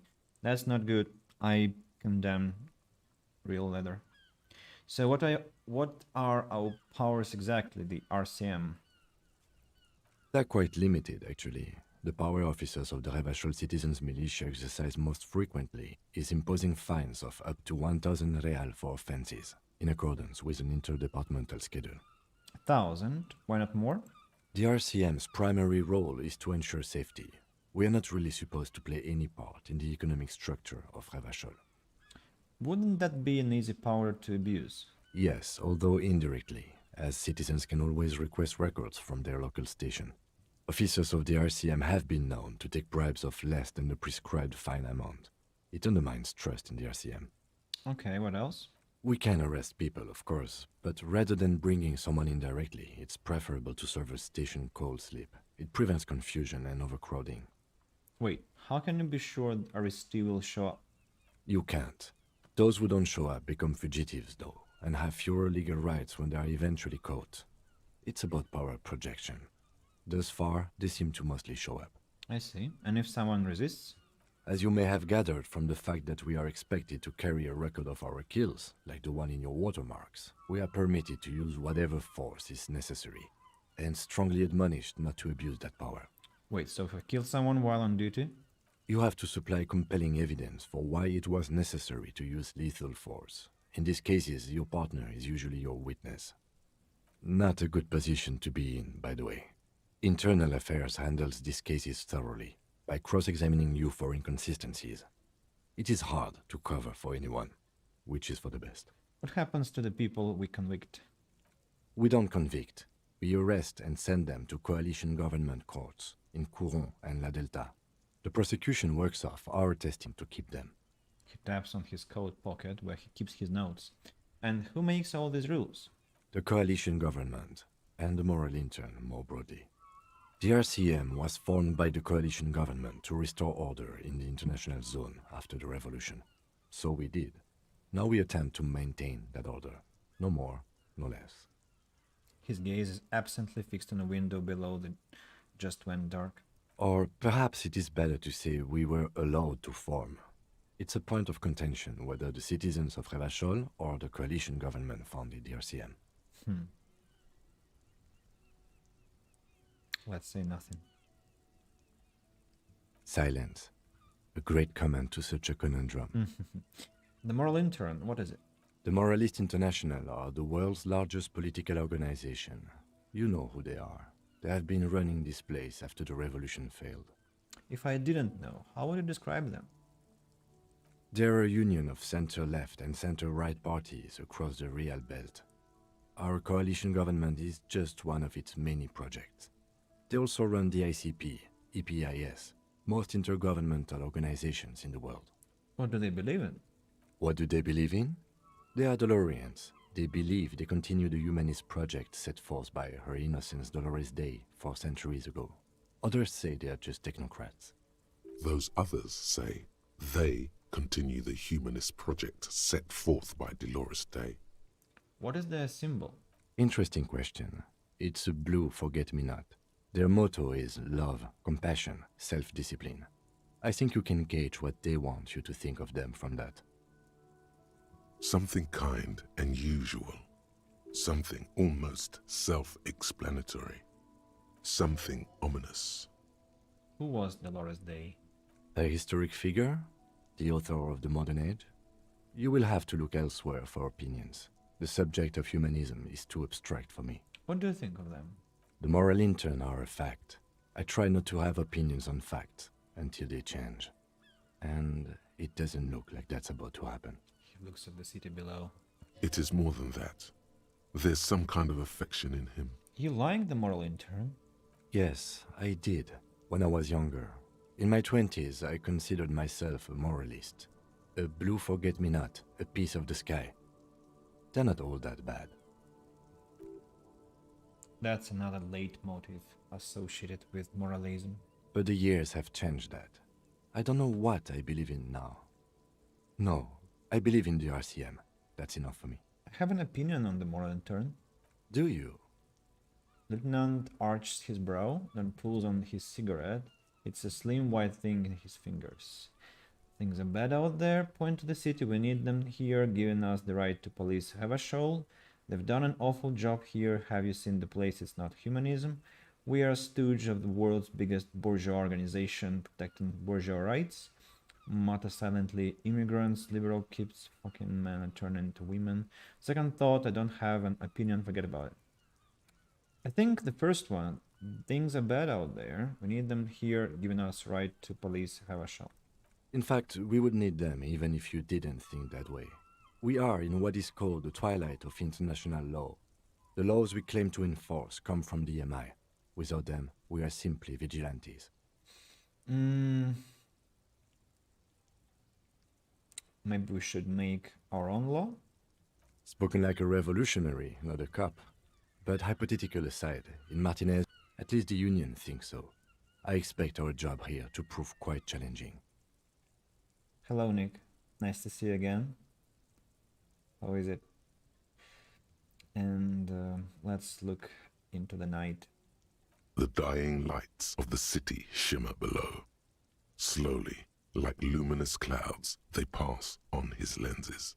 The lieutenant looks at his slim cigarette, contemplating the next drag.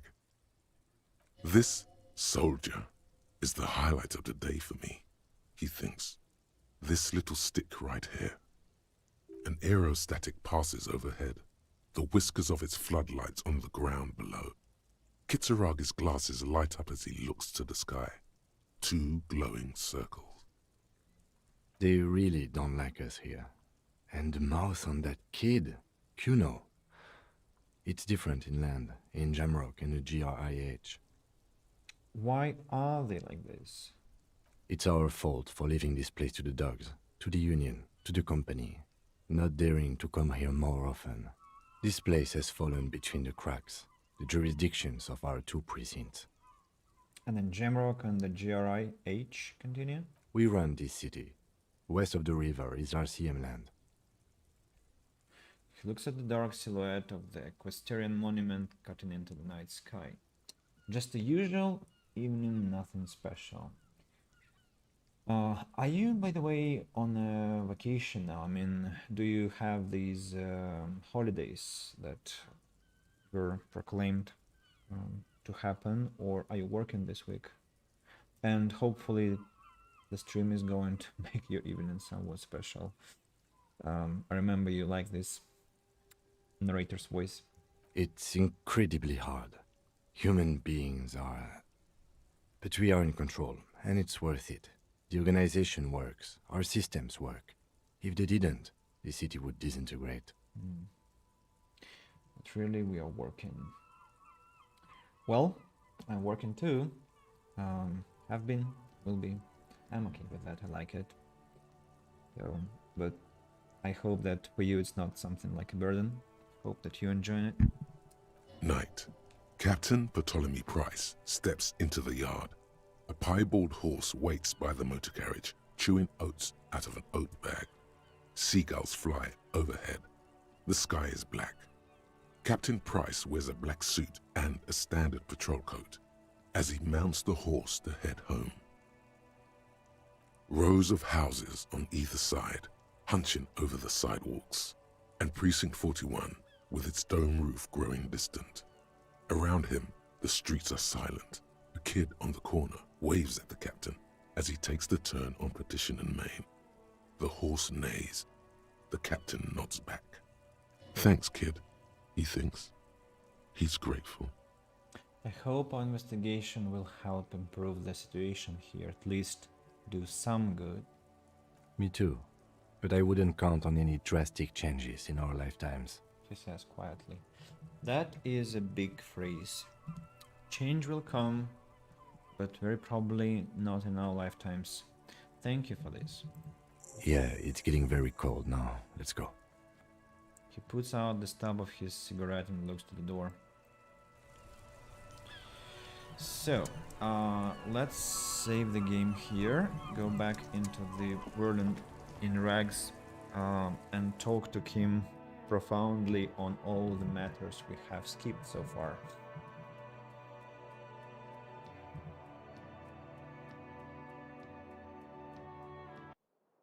Yeah.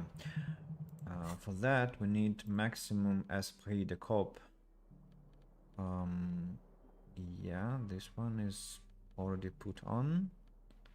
Anything else I can put on to increase esprit de corps? Not really. I can take this visual calculus and decrease my drama skill, and then logic and authority. No, I'm good. Yeah, I think I'm good.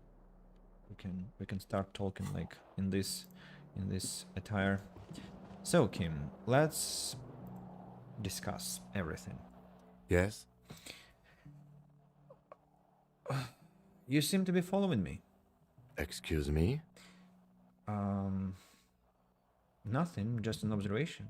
You have a distinctive way of walking. If I were to walk in front of you, we would surely collide. What do you mean distinctive? I hope you don't take this the wrong way. It's just a collegial observation. In the 57th, we call it the Jamrock Shuffle. Officers from Jamrock's 41st Precinct tend to move a bit erratically. How's that? They say it's a scene-clearing technique developed by one of your lieutenants for gathering evidence. It's erratic, yet thorough. Prioritizes containers. You're kidding me. Why containers? I don't know. Containers contain, I guess. I'm making assumptions. We should move on. Containers... Passing along frivolous interdepartmental stereotypes is not usually his oeuvre. He regrets bringing it up. Tell me about the case. What do you want to know? Literally anything about it. Can't remember a single thing. Ah, yes. The case brief you missed. Now I remember. Brief, yes. That sounds good. 3 days ago, the RCM Emergencies Desk received a report about a security guard who was found hanged in Martinez. An anonymous caller said there was a dead body behind the Whirling in Rags hostel cafeteria. The cadaver had been there for 4 days. No one had come to investigate. During that time, the victim had been stripped of his belongings. The caller did not identify him, but used the word lynching. There is an ongoing labor dispute between the local dock workers and the logistics company Wild Pines. I was told we should approach the death as part of this dispute. Wait, does the briefing say who the victim was? A security guard or worker of some sort, hired by Wild Pines. This was just hearsay from Martinez, of course. We need to find out the truth. Why don't we know anything about the caller? They didn't identify themselves in any way. The tone was muffled using a device of some sort. The desk could identify neither the caller's age nor sex. Why hide themselves? There's a strong prejudice against involving the RCM in what's seen as union matters. The dock workers' union is the de facto police in Martinez. Now it appears they've started executing too. We cannot allow that. Let me just make this perfectly clear. Our job here is to find the killer. That's right. Can we go over the preliminary info again? You mean like a brief? Do you want me to brief you again? No, I'll win it. There's no reason to wing anything. If you didn't get the brief, that's okay. I did. 3 days ago, the RCM emergency skip. I desk just was- wanted to during use that this, time, the victim had been stripped of his belongings. They Yes. didn't identify. There's a Uh-huh. strong prejudice I against still involving don't the understand RCM anything. in what. Okay, well, we are police officers. It is our job to find the killer. So that's what I intend to do. You should try it too. Why you say this is a mysterious case? No, it's not a particularly mysterious case. The lieutenant considers your question a moment before answering. Why not? The deceased is a security guard for a corporation involved in a labor dispute. It doesn't take a DeLorean polymath to put the pieces together. I just don't see the case getting more mysterious than that. I was thinking something otherworldly might be involved. You know, something supernatural. I can assure nothing like that will happen. Do you know why not? Sure. I think something is already happening. No, something isn't happening, because it's not part of reality. He makes a precise hand gesture. So desperately mundane. You need to funk this case up. There's something the lieutenant isn't seeing. The universe is too irrational, too morally complex. You should convince him. If we are from different precincts, why are we on the same case? I'm afraid you and I are pawns in a pissing competition. He considers the phrasing. His disdain is clear. This man would not use such an expression otherwise. What do you mean? You don't know? I assumed you were in on it. His eyes narrow. Don't remember being in on anything. That's good. You know what I'm on? What I'm in on? Retrograde amnesia. Better still than an imbecilic cop-off. Cop-off. It's just stupidity. What kind of stupidity? The cop kind. Our precincts can't decide if Martinez is part of Jamrock or the Industrial Harbor. Yours or mine, as if we somehow own parts of the city. Typical street gang mentality. So we've let the Union make a mockery of law enforcement here. And now it's come to its natural conclusion. And so this is a struggle over who runs Martinez. Well, sort of. It's less a matter of who gets to police Martinez than who has to. It's an orphan district, in other words. I think the dispatch desk just told both our stations about the hanging. There was quite the brouhaha at the 57th, I can tell you that. Time to settle it, they said. Cop off. But I assure you, I am not their finest or toughest with 102 cases solved. What I am is least interested in a pissing competition. So he volunteered to represent the 57th, but not out of competitiveness. On the contrary. So you volunteered to spoil it? Yes, I'm an unrepentant spoilsport. The lieutenant appears pleased with this. What's special about Martinez? Martinez? Nothing. It's just a puddle at the end of some drain pipe. No one cares about this place. They care about sports. Most of our colleagues don't even know how to get here. North of the interchange doesn't exist. I wonder what this says about me, that I was sent by my station. He raises an eyebrow, thinking it's best to let you make the next move. It's all part of the master plan, you see. So, the first one is, I'm a highly experimental cop, but if I am right, this is an auto even by my standards. I was sent to teach you a lesson in style. There can be one conclusion: I'm the finest we have. A hero cop sent to outperform you in every way imaginable. Must be an augury, an apocalyptic omen sent by my people. Can you guess my message? Don't be scared, but I think I might have supernatural abilities, and I probably have an unbelievable kill count, or I'm gonna leave why I was sent unspecified. I think I am an apocalyptic omen. No. There will be a bloodletting of unimaginable proportions. Unimaginable.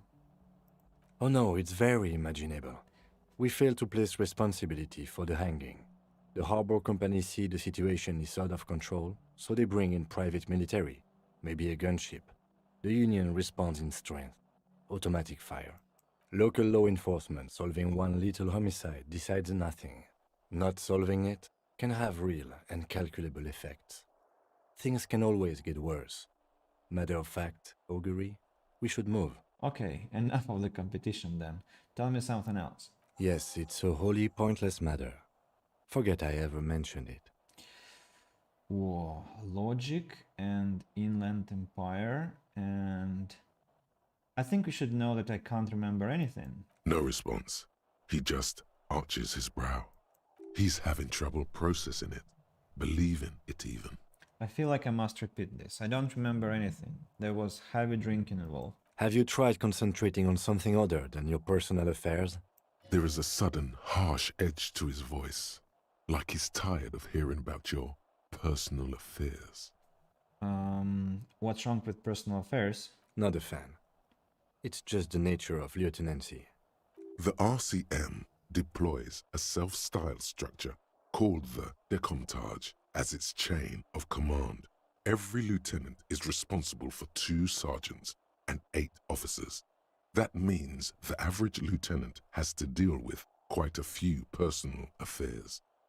Even you know this. I like this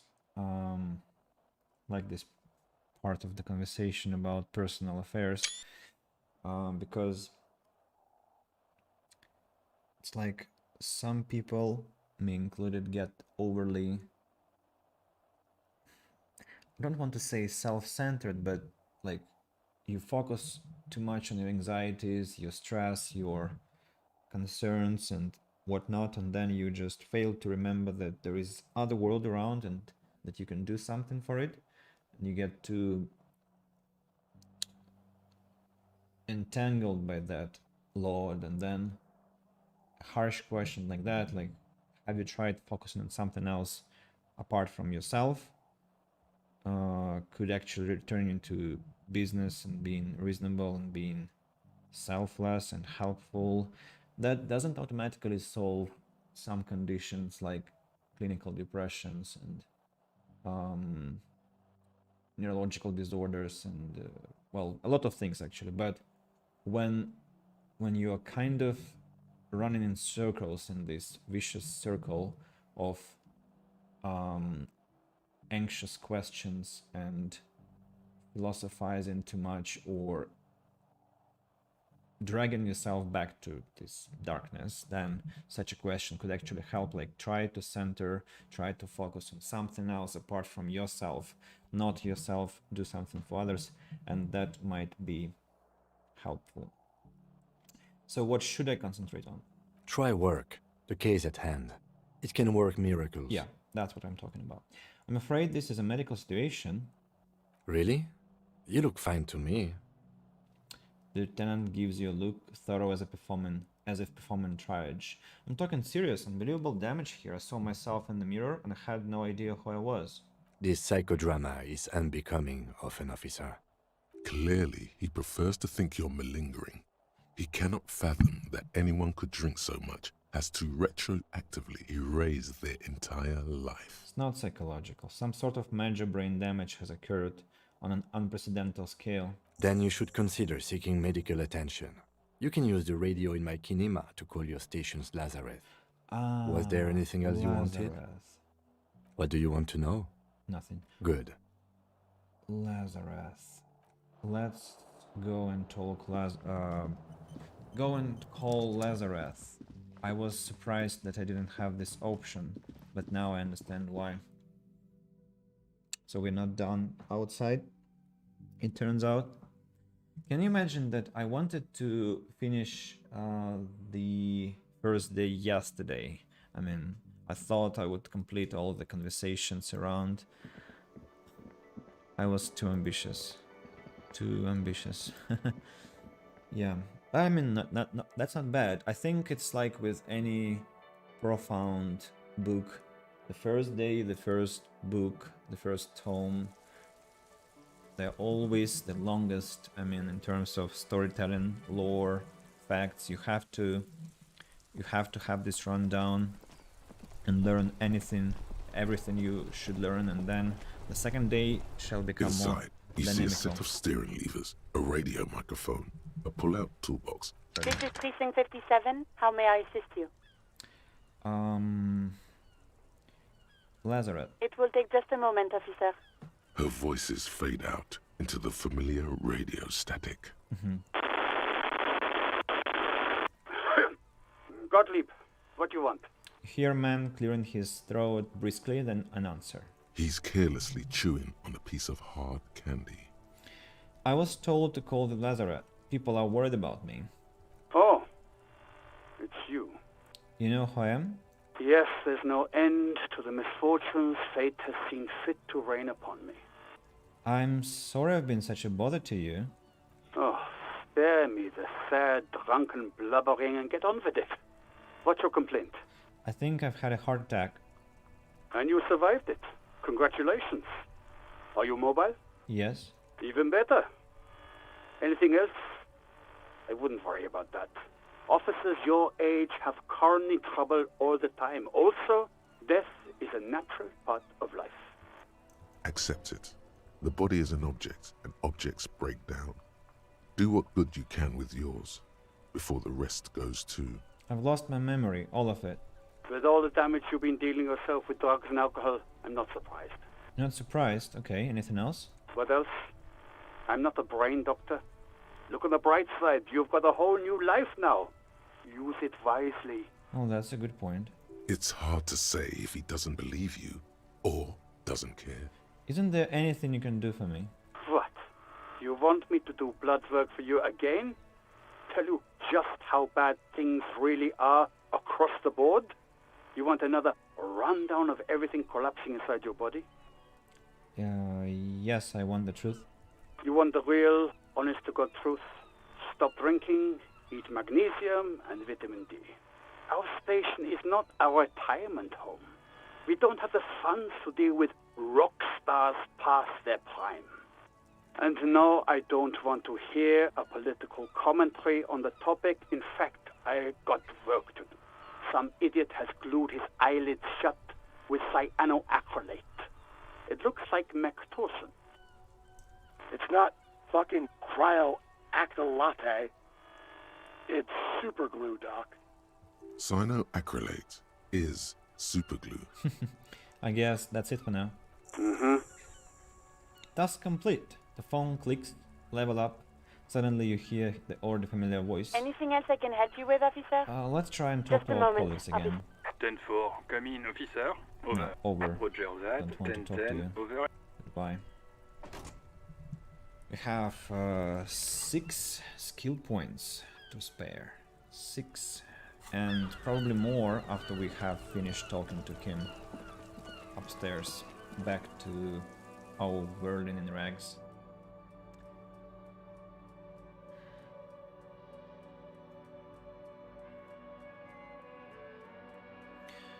What was that conceptualization I needed to convince Kim about? Yes? No, Inland Empire and Logic. I want to save the game. Nothing. To save the game and try Yes? with Inland Empire first. Only banal things strike you. No. I want to succeed with this because it's a funny thing. Hopefully it wasn't a bulb in the mouth. What's that? You mean when I... What are you talking about? bulb in the mouth. Ah, you mean no? I think I need an explanation. What was that about? Yes? Only banal things. Again, loading games. In this case, I kind of prefer the hard checks. I mean, like if you have the parameter or you don't, like in Planescape Torment, because I want to get the story going. On the other hand, they explain this like even if you fail, you get some ramifications, which could be fun. So Yes? Only banal super things. glue and eyelids. Ah, well, he talks, so it wasn't a bulb apparently, unless he chewed on that, but that would be probably lethal, even for such a sturdy guy like Mock. Yes? What if you did it? Did what? The hangman? Yes, you killed him. And then, as part of the plan, you drowned out the memory. Maybe this is why your chest feels so hollow. You did an awful thing. And you can't even bring yourself to acknowledge it. Are you sure you would have the strength to take down a hardened mercenary? You're not in the best shape. Kim, I think I may be the murderer. I killed the man and then tricked myself into forgetting about it. And what has led you to this conclusion? My chest feels hollow, like I did something terrible. And I'm a bad person. I believe I could have done anything. Well, we've yet to find any real evidence pointing to you in this case, or even a possible motive. So let's not add you to the list of suspects just yet. Besides, I doubt you could have taken down a hardened mercenary single-handedly. See? You're clearly not a man in your prime anymore. Don't take it personally. It's just that security guards kept on by large corporations tend to be better trained and better armed than officers of the RCM. He studies your face for signs of offense. So you're saying I didn't kill him? I find that highly unlikely. It's not unusual for detectives to feel complicit in a crime until the perpetrator is apprehended, especially when the investigation is dragging. So let's get back to it, shall we? Yes, we shall. Save the game. And now I want to do the second check. Look at you. It's because you're a failure. They sent you to Slight, Precinct 57. Well, that makes more sense than the other stuff I thought of. Just think about it for a second.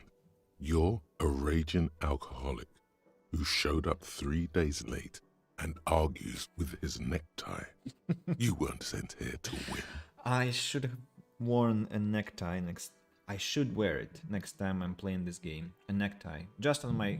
Yeah, why didn't I think about it before? Necktie. I'm streaming Disco Elysium with a necktie from now on. Actually, hold on a second. I'll be back.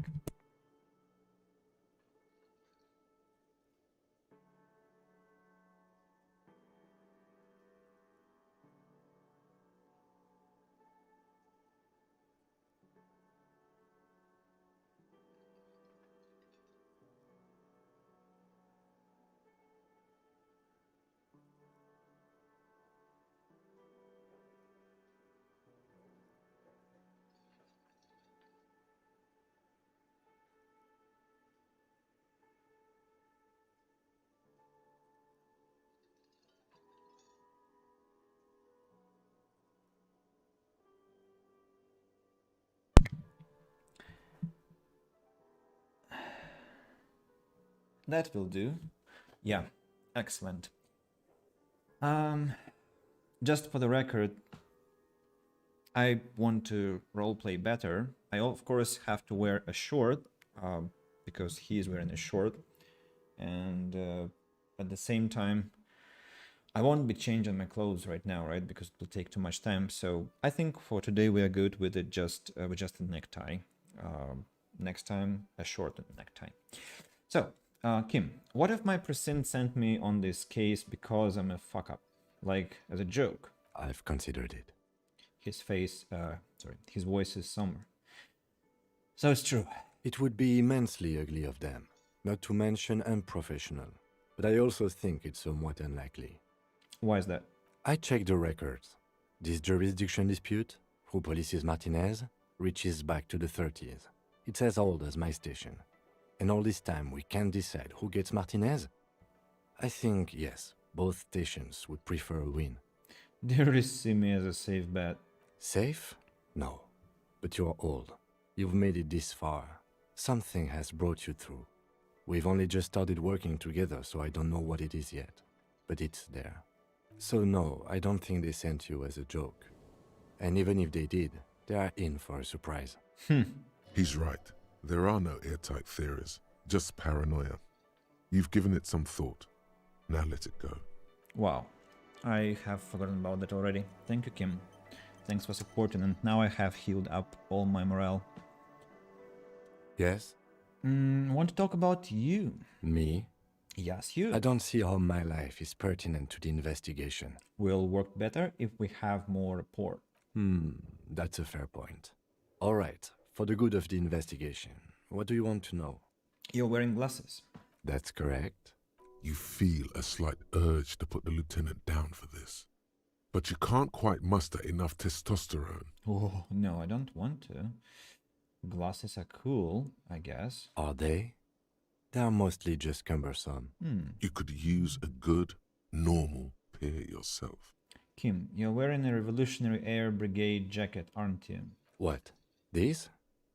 It's just seasonal clothing. And those look like M&M pants, good for storing tools in. For this engagement, you probably need to enlarge your camera.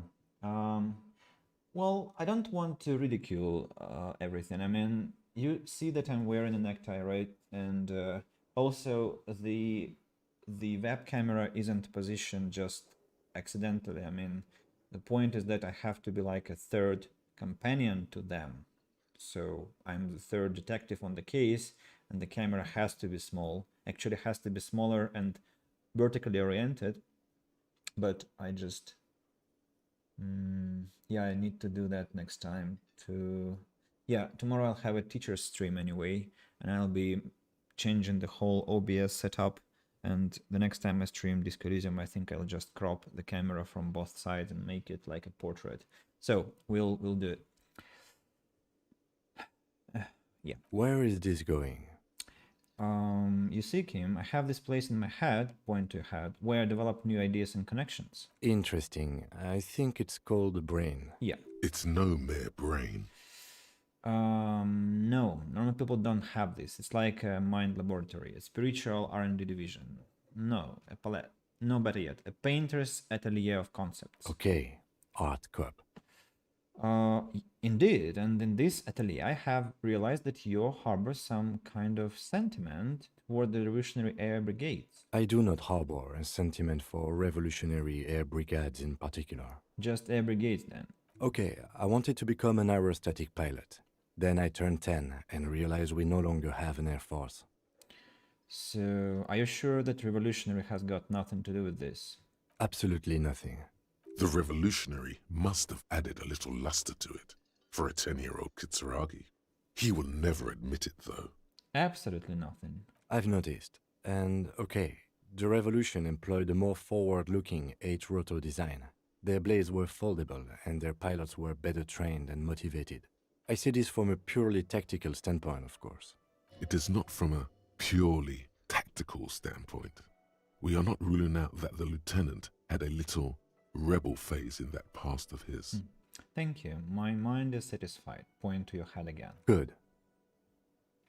You don't look like other people around here. That's because I'm half Seolite, or quarter. My father's father was from Seoul. So was my grandmother, but from my mother's side. It's not an interesting topic. What is Seoul? It's a part of the world, officer. A geopolitical entity and a geographic division. I told you it wouldn't be interesting. No, it is interesting. Seoul is a protectionist, isolationist, pan-Isolari state west of the Insulindian Isola. Actually, it's quite interesting. Some would even say mysterious. You're only making it sound uninteresting. I still want to know more about Seoul. You're barking up the wrong tree. I don't speak a word of Seolite. I've never met either one of my grandparents, and I've never been to Seoul. I'm a regular Revacholière. He seems almost proud of these things. A point of pride to him. He's glad to have shut down your question. Tell me a secret about yourself. No. No. Ask again. Your brain sends the signal to your lips, but they refuse the order. Something is paralyzing them. You're pretty sure it has something to do with the lieutenant's eyebrow. The eyebrow is exercising psionic control over you. What's happening to me? Something the matter, detective? What's going on? It's like you're a puppet in his hands. Give up. There is nothing you can do. The lieutenant relaxes his eyebrow, and you seem to regain control of yourself. Do you ever talk with yourself? What do you mean? You know, when you're thinking, do you ever have conversations with, like, your brain? I have no idea what you're talking about. Come on. The lieutenant's conceptualization skills must be rather rudimentary. The lieutenant is a police officer of the old school. His concerns are material and extrinsic. But this isn't an old school case. I get it. You are one of those old school detectives. So what? That makes you the new school? God spare us. For real detective work, nothing beats a good notebook by your side. The lieutenant produces his small blue notebook and idly thumbs through a few pages. Say a random fact about yourself. Very, very good comment, Nick. For those who are not aware of that, so it's a legacy request from our English club, which I moderated in past, and so we had these meetings, and you've heard this story probably if you have been watching me. So people would come to the club, gather in a circle, usually 15-20 people, or just if it is a table, then there would be a sheet of paper with this question: tell a random fact about yourself, tell what made you happy and unhappy this week, and why do you want to speak English, something like that. Like that was a traditional triplet, yeah, warming question, commentary. That's where his conversations with himself take place. We all have our different mediums. His is written. Let's What try do you again. mean? I have no idea. The lieutenant is a police officer, but this isn't an old school case. So you're saying that your brain never just chimes in with advice or warnings of anything? I or anything? can't say that it does, no. The lieutenant produced. Yeah, That's yeah, where his. We all have our different mediums. So His is written. nothing will jump up. That's all for now. Good. Let's change the subject. Really? I had a feeling that last time it took years to finish this conversation. Why does art inspire you so God, much? yes. It does, yes, but what is art? Excellent question. Yes. Art is a diverse range of visual, literary, auditory, and performative creativity. It's an expression of imagination and technical skill. Additionally, it's history, criticism, and pure enjoyment. In short, art is the highest form of human communication, representation, narrative, emotion, and agency intertwined. Would I fit in this art world? I mean, Have you looked in the mirror lately? You have the exact features of a savage art critic, with that beard and those clothes, disheveled and prophetic. Perhaps you should try to critique architecture too. hold on. Is architecture also art? Of course it is, but for the sake of the conversation. Of course not. What? It's autism. What? Box drawing. Masturbation with a ruler and a sextant or whatever they use. You should demean and criticize the genteel institution of architecture while extolling the virtues of the pure arts. What? What about music? Is it art? Only the most experimental kind. Well, I don't agree with what conceptualization says, but I guess I have been feeling critical lately. Yes, you seek substance. No vapid representations and reproductions of social mores as made manifest in stuffy biennials. We're talking real living art here. Become the art cop. Half art critic, half cop.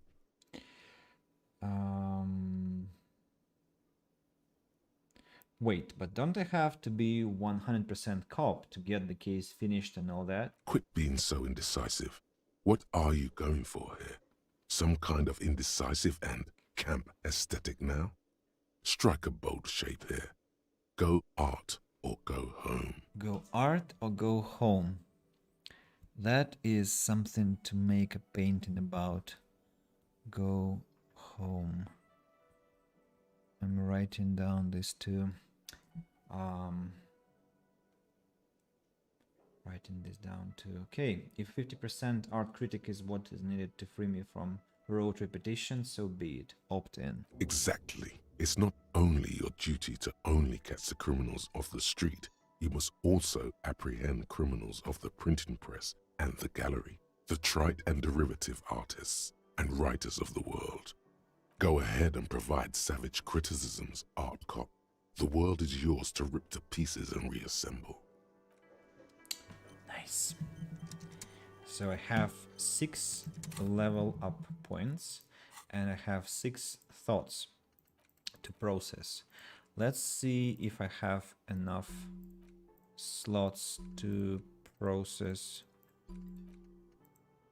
Yes. Yes. Yes. So all my skill points have been just spent. And I have enough space for all the thoughts. Let's see. Indirect modes of taxation. First, if you have a side bitch ideology cooking somewhere, don't sweat it.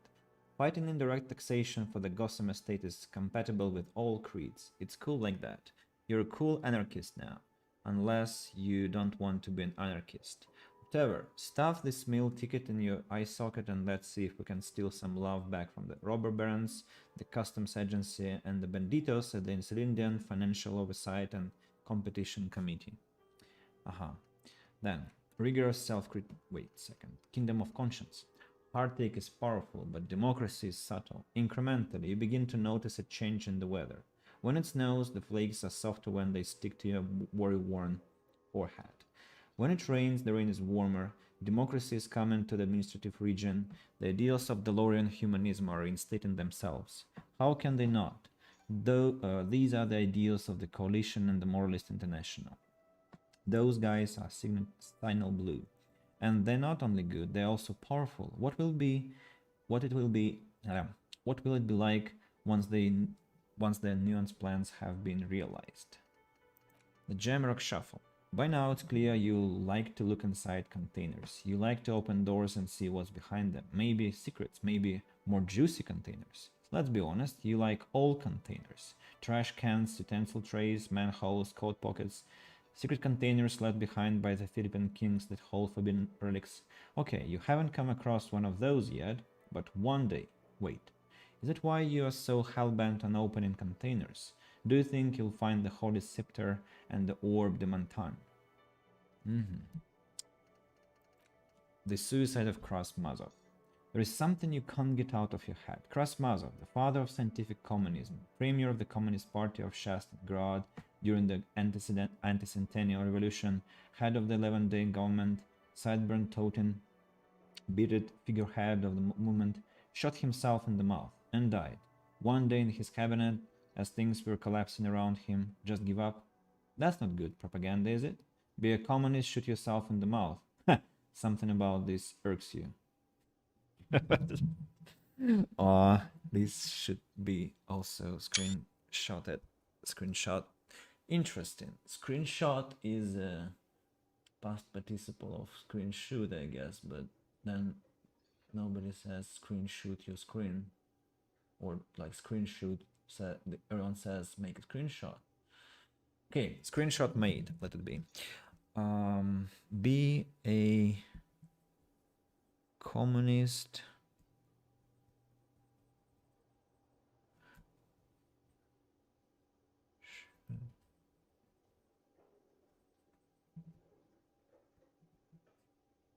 I'm only writing to make more art. I'm a real art cop. Something to send to Kostya. Don't. We won't appreciate. He's tired of this communistic talk, partly because Bishop has been sending too much of this stuff. Wild Pines, Felt, Capri, Transcendental, Villers and Lasai. Names of Havashoran in the tribe spring into your head, set loose at the mention of Wild Pines. Royal monopolies, octopuses and swordfish, most of them gone now. YBP, Expander, Saint Baptiste, Brightest Star, LUM, Resplendent, East Insulindic, Welter and El Cassette. But isn't one missing? Wait, no, there were only 14. Then why do you feel like there was a 15th in the tribe? Ooh. And actual art degree. Yeah, it's another copper type, the worst one, the most savage and brutal, the art cop. Nothing is good enough for him. Everything is shit. You have to employ an armada of adjectives to depict and demean the mediocrity of the works and visual institutions around you. Really flex that critical muscle, until the vocabulary for punishing mediocrity becomes second nature. Here we go. Of course. So internalize this one, and this one, and this one, and this one, and this one, and this one. And, well, there is a huge list to go, actually. In the morning, they should be all processed completely. Let's go upstairs. Say goodnight to Kim Kitsuragi. Enter our room. Explore it a bit. And have I just decreased my perception? I don't remember, but I'll need perception to check something in my room. Yeah, I decreased it, but I was too fast. Hell. Can I stop perception -1? Maybe I can increase perception somehow, but if I could, I would have done that already. Yeah. Well, I could use it. Perception in the morning. Shit.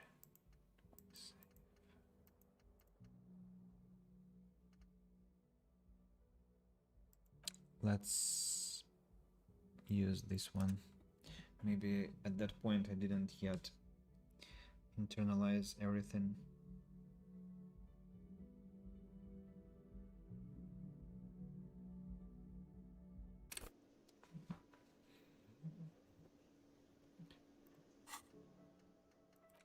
Yeah, I haven't internalized. And have I finished all conversations with Kim at this point? Yes? Yes, absolutely. So, let's go upstairs now. Before we internalize all the thoughts, I want to explore my room, because I'll show you now what I meant by this perception decrease, why it was problematic. Need to pass time by a book. Reading passes time quickly. No, I've passed a lot of time already. Yeah, you see this yellow field here? That was the important spot.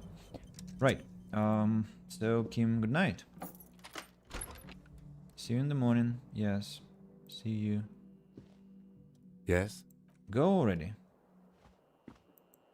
Can I enter with him? How did you... That is sick. But I know why he did it, because he didn't want me to follow him. Can I collect this bottle? I can't collect my bottle. What the hell? Maybe this one? Oh, okay. Not all doors I've collected. Not all bottles I've collected. This one. Empty cassette case.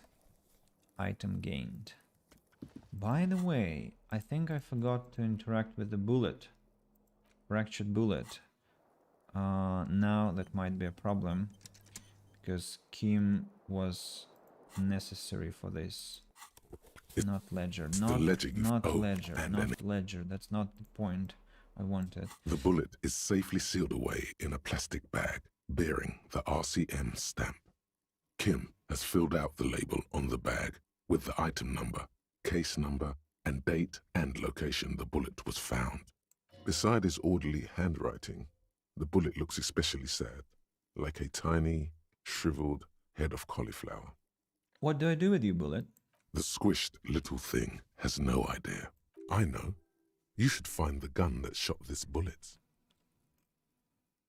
I think I'm again messing everything up because the bullet has to be inspected with Kim together. Otherwise, I'm afraid I'll just lose some important lead or, yeah, making mistakes a lot. Kim, let's explore this bullet now together. Interact bullet. The bullet is safely beside his orderly handwriting. What? I said, what do I do with you, Bullet? Well, if I was the bullet, which I'm not, I would say find the weapon that shot me. I don't know. If we find who owns it, we will have likely found who used it, possibly to kill our victim. In conclusion, the more we know about this bullet of yours, the better. Without Kim, I could have eaten it. Fill the bullet through the bag. The squashed bullet has some sharp edges where the jacket has split open. It feels cold, even through the bag. You wouldn't ordinarily have cause to handle jacketed bullets. The citizens' militia uses cast bullets only. Little pebbles of metal loaded from the muzzle, usually in a cartridge. Inspect the bullet closer. The jacket of the bullet is made of a yellowish metal. It has blossomed out to reveal a dark grey core. The base of the bullet is close to 5 millimeters in diameter. Look at the jacket. You can just about make out a few striations near the base of the bullet. Little hairlines, linear. It feels standard. Make your bets what dream will have, man from Hemdall or Dick Mullen. I know what dream will have because I finished the first day during my first playthrough and I know exactly what will happen now, and that is freaking gruesome. He lives next room. It's some sort of police dormitory. No, it's an inn. Whirling in rags, and Gard, the man at the counter, is the cafeteria manager. And so Kitsuragi just paid 20 real to rent a room, and I paid 130 real because I freaking destroyed everything and had to compensate. So I think we both have homes, our flats somewhere, but I don't know where is mine, as my character doesn't remember that. And Kim, of course, doesn't want to travel at 2 o'clock at night, because in the morning we have to jump back to the investigation. Yeah. The core. It's quite destroyed. Some of the fragments are still lodged in the wound. What can you say about the bullet so far? It's a jacketed bullet, close to 5 millimeters in diameter. A jacketed bullet. Okay. It would have been shot from a military-grade breech-loading rifle, not from a muzzleloader like those typically found on the streets of Martinez. Highly unusual. The people of Revachol haven't carried breech-loading weapons like this for nearly half a century. Even the RCM uses ordinary unjacketed conical bullets. This is strange. Very strange. I like this, officer. Strange means unique. Unique means incriminating. We need to find the gun that shot it. Mm-hmm. Something tells you that won't be any time soon. This'll have to be one of those epic tasks that's open for a while. Try to determine what type of weapon shot this. Legendary 8%. Hand-eye coordination. Tolerable place. Well, it's quite acceptable, of course. Can I increase my hand-eye coordination? No, there is no parameter to increase, no item to increase this. And 8% chance, not my best,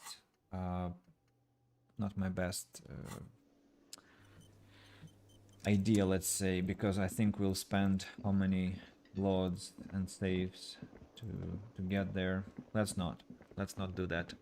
Now, we have inspected the bullet. I don't think we have any more interactables. Just let's shuffle through our inventory once again.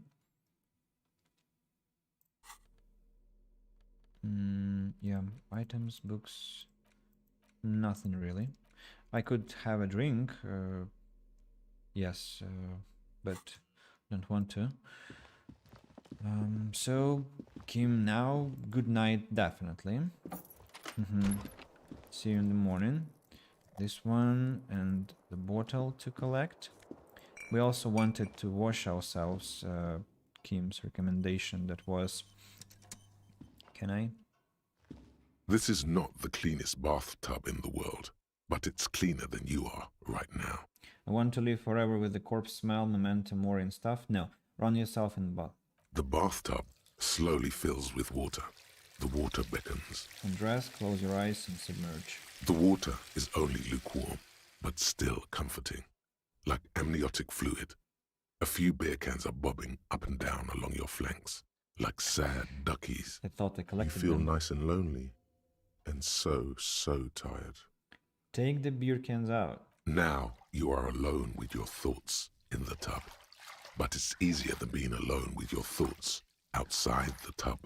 Let's imagine something, or no, let's linger in the tube for a little. Your fingers grow pale and are covered with tiny whirls as the water cools.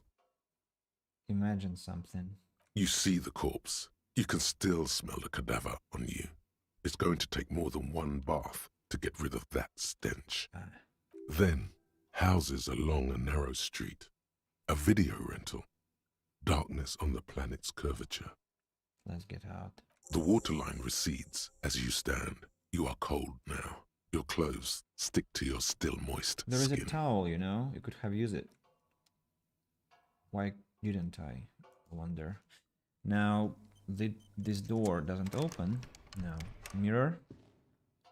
A mirror hangs on the bathroom wall. In it, your face, adorned with the expression. Oh! Oh! I can use chain cutters to fix the mirror. That's nice. Not the mirror, of course, the faucet. A mirror hangs on the bathroom wall. What? In it. Interfacing 17%. We have gloves.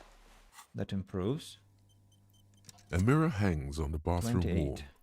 In it, the chain cutters slip out of your hands as you attempt to twist the faucet into place. Well, Let's abuse it, because 28% is not much. I think we can do it. Now this tub is equally dirty as you are. Yeah. Now we are balanced. But beer cans are clean now, because I took them out. a mirror hangs on the bathroom wall. The faucet is quite terribly mangled, but you just might be able to twist its parts into place. You handle the chain cutters deftly, applying just enough pressure. The faucet regains a recognizable shape. The steam stops. Nice. Told you that you needed those chain cutters. Everything is connected. Everything has a purpose. The mirror begins to clear slowly without you having to wipe it. No more steam. Electrochemistry impossible 18. I don't want to stop my expression from happening. I like him smiling like that. I saw images of him not smiling. That is terrible. Also saw his images while he is not, where he's shaved, and it's awful. Absolutely. So no thanks. He will be unshaved and smiling. That's very good to me, and I don't want to change that whatsoever. Now, could I talk to this The fan stands still. Pull on the light bulb. A terrible mistake. Turn the lights off immediately. You can practically feel the photons burning a hole in your brain. What if I bring it on? I think I'll commit a suicide, I guess. Because I don't have enough health. The lights are off. Yeah. Now, beer cans. Can I collect them? Or it was just a narrative? No, just a narrative. Thoughts. We have to unlock yes, unlock yes, unlock yes, unlock yes, unlock yes, and unlock yes. Cool. Now internalize, internalize, internalize, internalize, internalize, and internalize. Save the game again, go to bed, and enjoy. The bed is cold and not particularly inviting, but it's yours. The sheets look awful. Crawl in. The sheets feel at once coarse and clammy against your skin. The bed sags beneath your weight as you stretch out and finally close your eyes.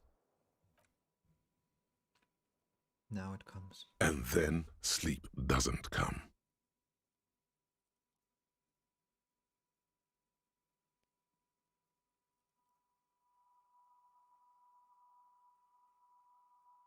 And then sleep doesn't come.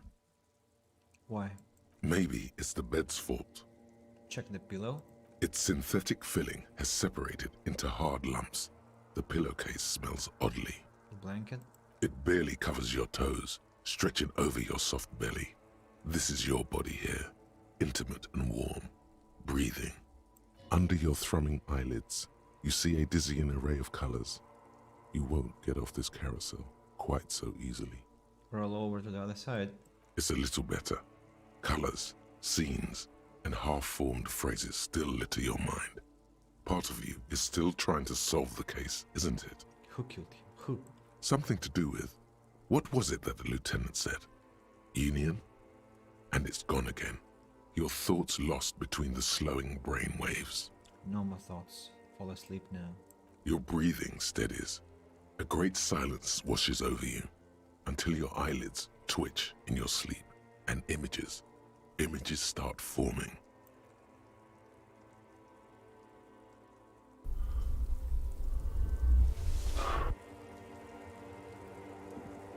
With the bag. With the bag. Yeah. One of the most amazing things I've ever seen in a game.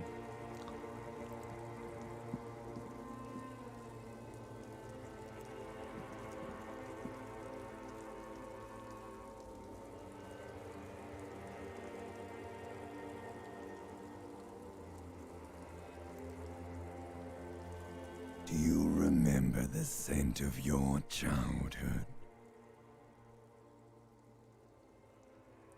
I remember nothing. Do you remember your wife's hand on your face?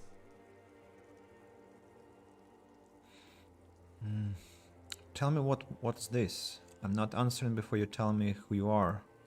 You know who I am. I'm the bad day. The one where you ask her, and then later in the streets wandering. It's the worst day of all time, Harry dear. And it's coming. She will hear about it on the phone. Reality will turn into a grotesque nightmare. This'll be the last thing you did to her. Tell me, do you remember the love of your life?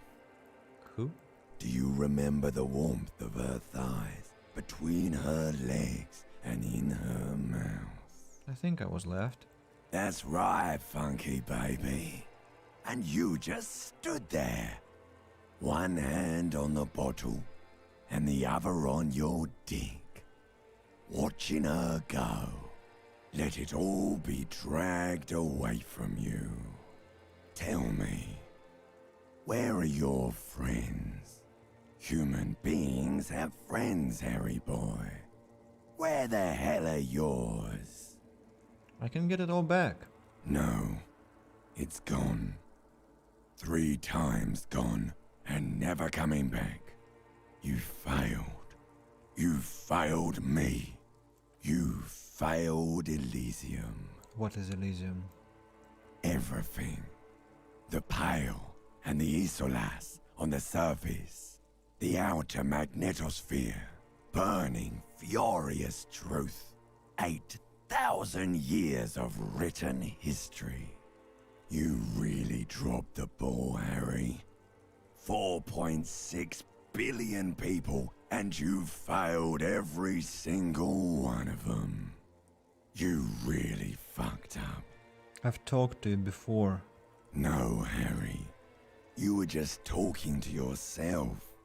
That's all you ever do, even in your dreams, and the act is wearing thin. The spots on the disco ball fade around you. You'll be back in those cold snakeskins in no time, sweating up the bed. Stinky boy. I can come back from this. You're not coming back from shit. Thrashing around in that high conductivity state of yours, bumping into things and acting like a clown? Who are you kidding? I'm trying to solve this case. You're trying to what? I can't hear you. This is just a word dream now. Jumbled up garbage. The pictures are gone. The bed rises to meet you. A thin, sleep-like state.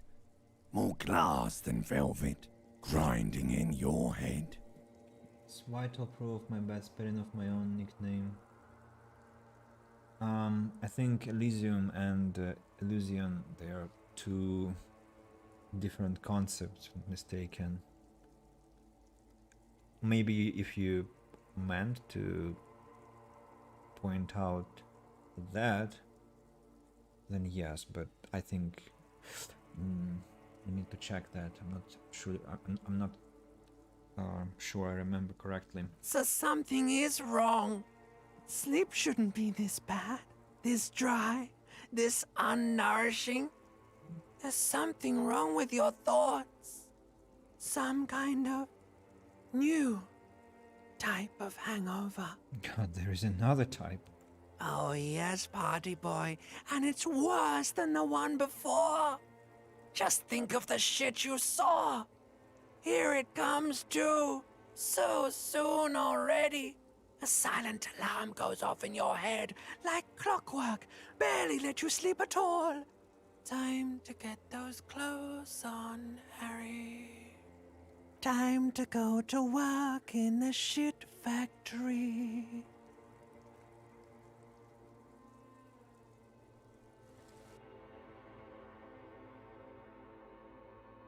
Where is this phrase? The bed rises to meet you.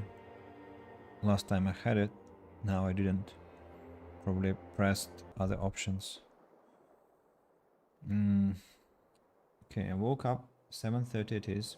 Save the game. Cannot. Okay. Good going, buddy. Oh my god, what the hell was that? Oh, just a dream.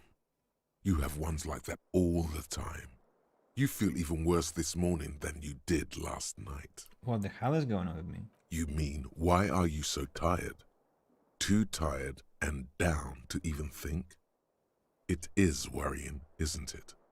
You can't be a detective like this. Detectives need to be able to think. Why is this happening? Or that's not it? Really, I feel super good. Now let's proceed with questions. It's just that your heart has finally pumped all the speed out of your system, Buster. Time to get some more. Don't do that. Stay strong. The hangover will wear off. You don't need to keep doing this to yourself. What is speed? Speed is a potent central nervous system stimulant. It kept you propped up all day yesterday, despite your debilitating hangover.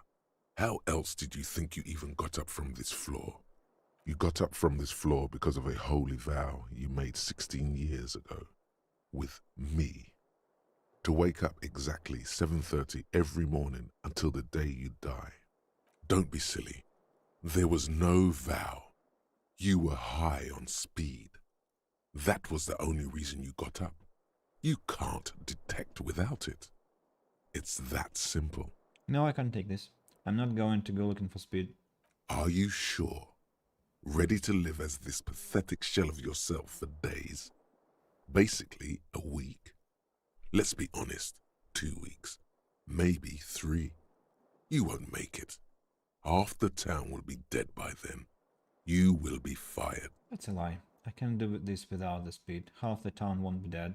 Suit yourself, slow, sad shell man. See how you do without your spark. Save the game. What about my thoughts cabinet? Wait a second. I thought they would be completed by the morning time. because 5 hours passed. So they only pass as I progress in the game. What fun, what fun. That's an unpleasant surprise. I mean, clever, but unpleasant it is. Very. So, find the murder weapon. The special borscht. Ask Rene about the photo. Gem mystery. Joyce's info on the lynching. And on the map, box of sunglasses. Pile of clothes. Broken window. Mirror. Warded door. Wait a second. It's been completed. Map wall. Silen. Fractured bullet. Yeah. What can I do about the window now? The window stands broken in its frame. Cold wind blows in. Oh, okay. The shards face outward. Whatever broke this window came from the inside. Did I break this window with my own hands? A fine web of scarring covers the back of your right hand, but none of it is recent. What did this then? More likely a projectile than a held object. There are no fragments on the floor from pulling a tool back in after impact. Wait, what am I doing? Something you've done before. Assess the size of the impact. It is too large for a bullet, yet too small for a piece of furniture. You're looking for something heavy and larger than your fist. The shoe you found on the balcony fits the hole almost as well as your foot. It would have also been heavy enough if thrown with force. Congratulations. You smashed the window with your own shoe. Maybe it wasn't me? You mean someone else took your shoe off and smashed the window with it? This person also forced the drinks on you. I'm sure I had a good reason for it. Maybe I was trying to hit someone. And maybe, just maybe, you succeeded. We'll never know. Or maybe you were trying to smash your own reflection in the window pane. That's probably the most reasonable explanation. Now, what if I turn on the light now? The fan stands. The lights are on. No damage now. Excellent. The bed is still... Nothing to be said here. The mirror. A mirror hangs on the bathroom wall. It's barely covered in steam anymore. No thanks. The door still locked. Okay, we can start the day. Open the door. Kim, where are you?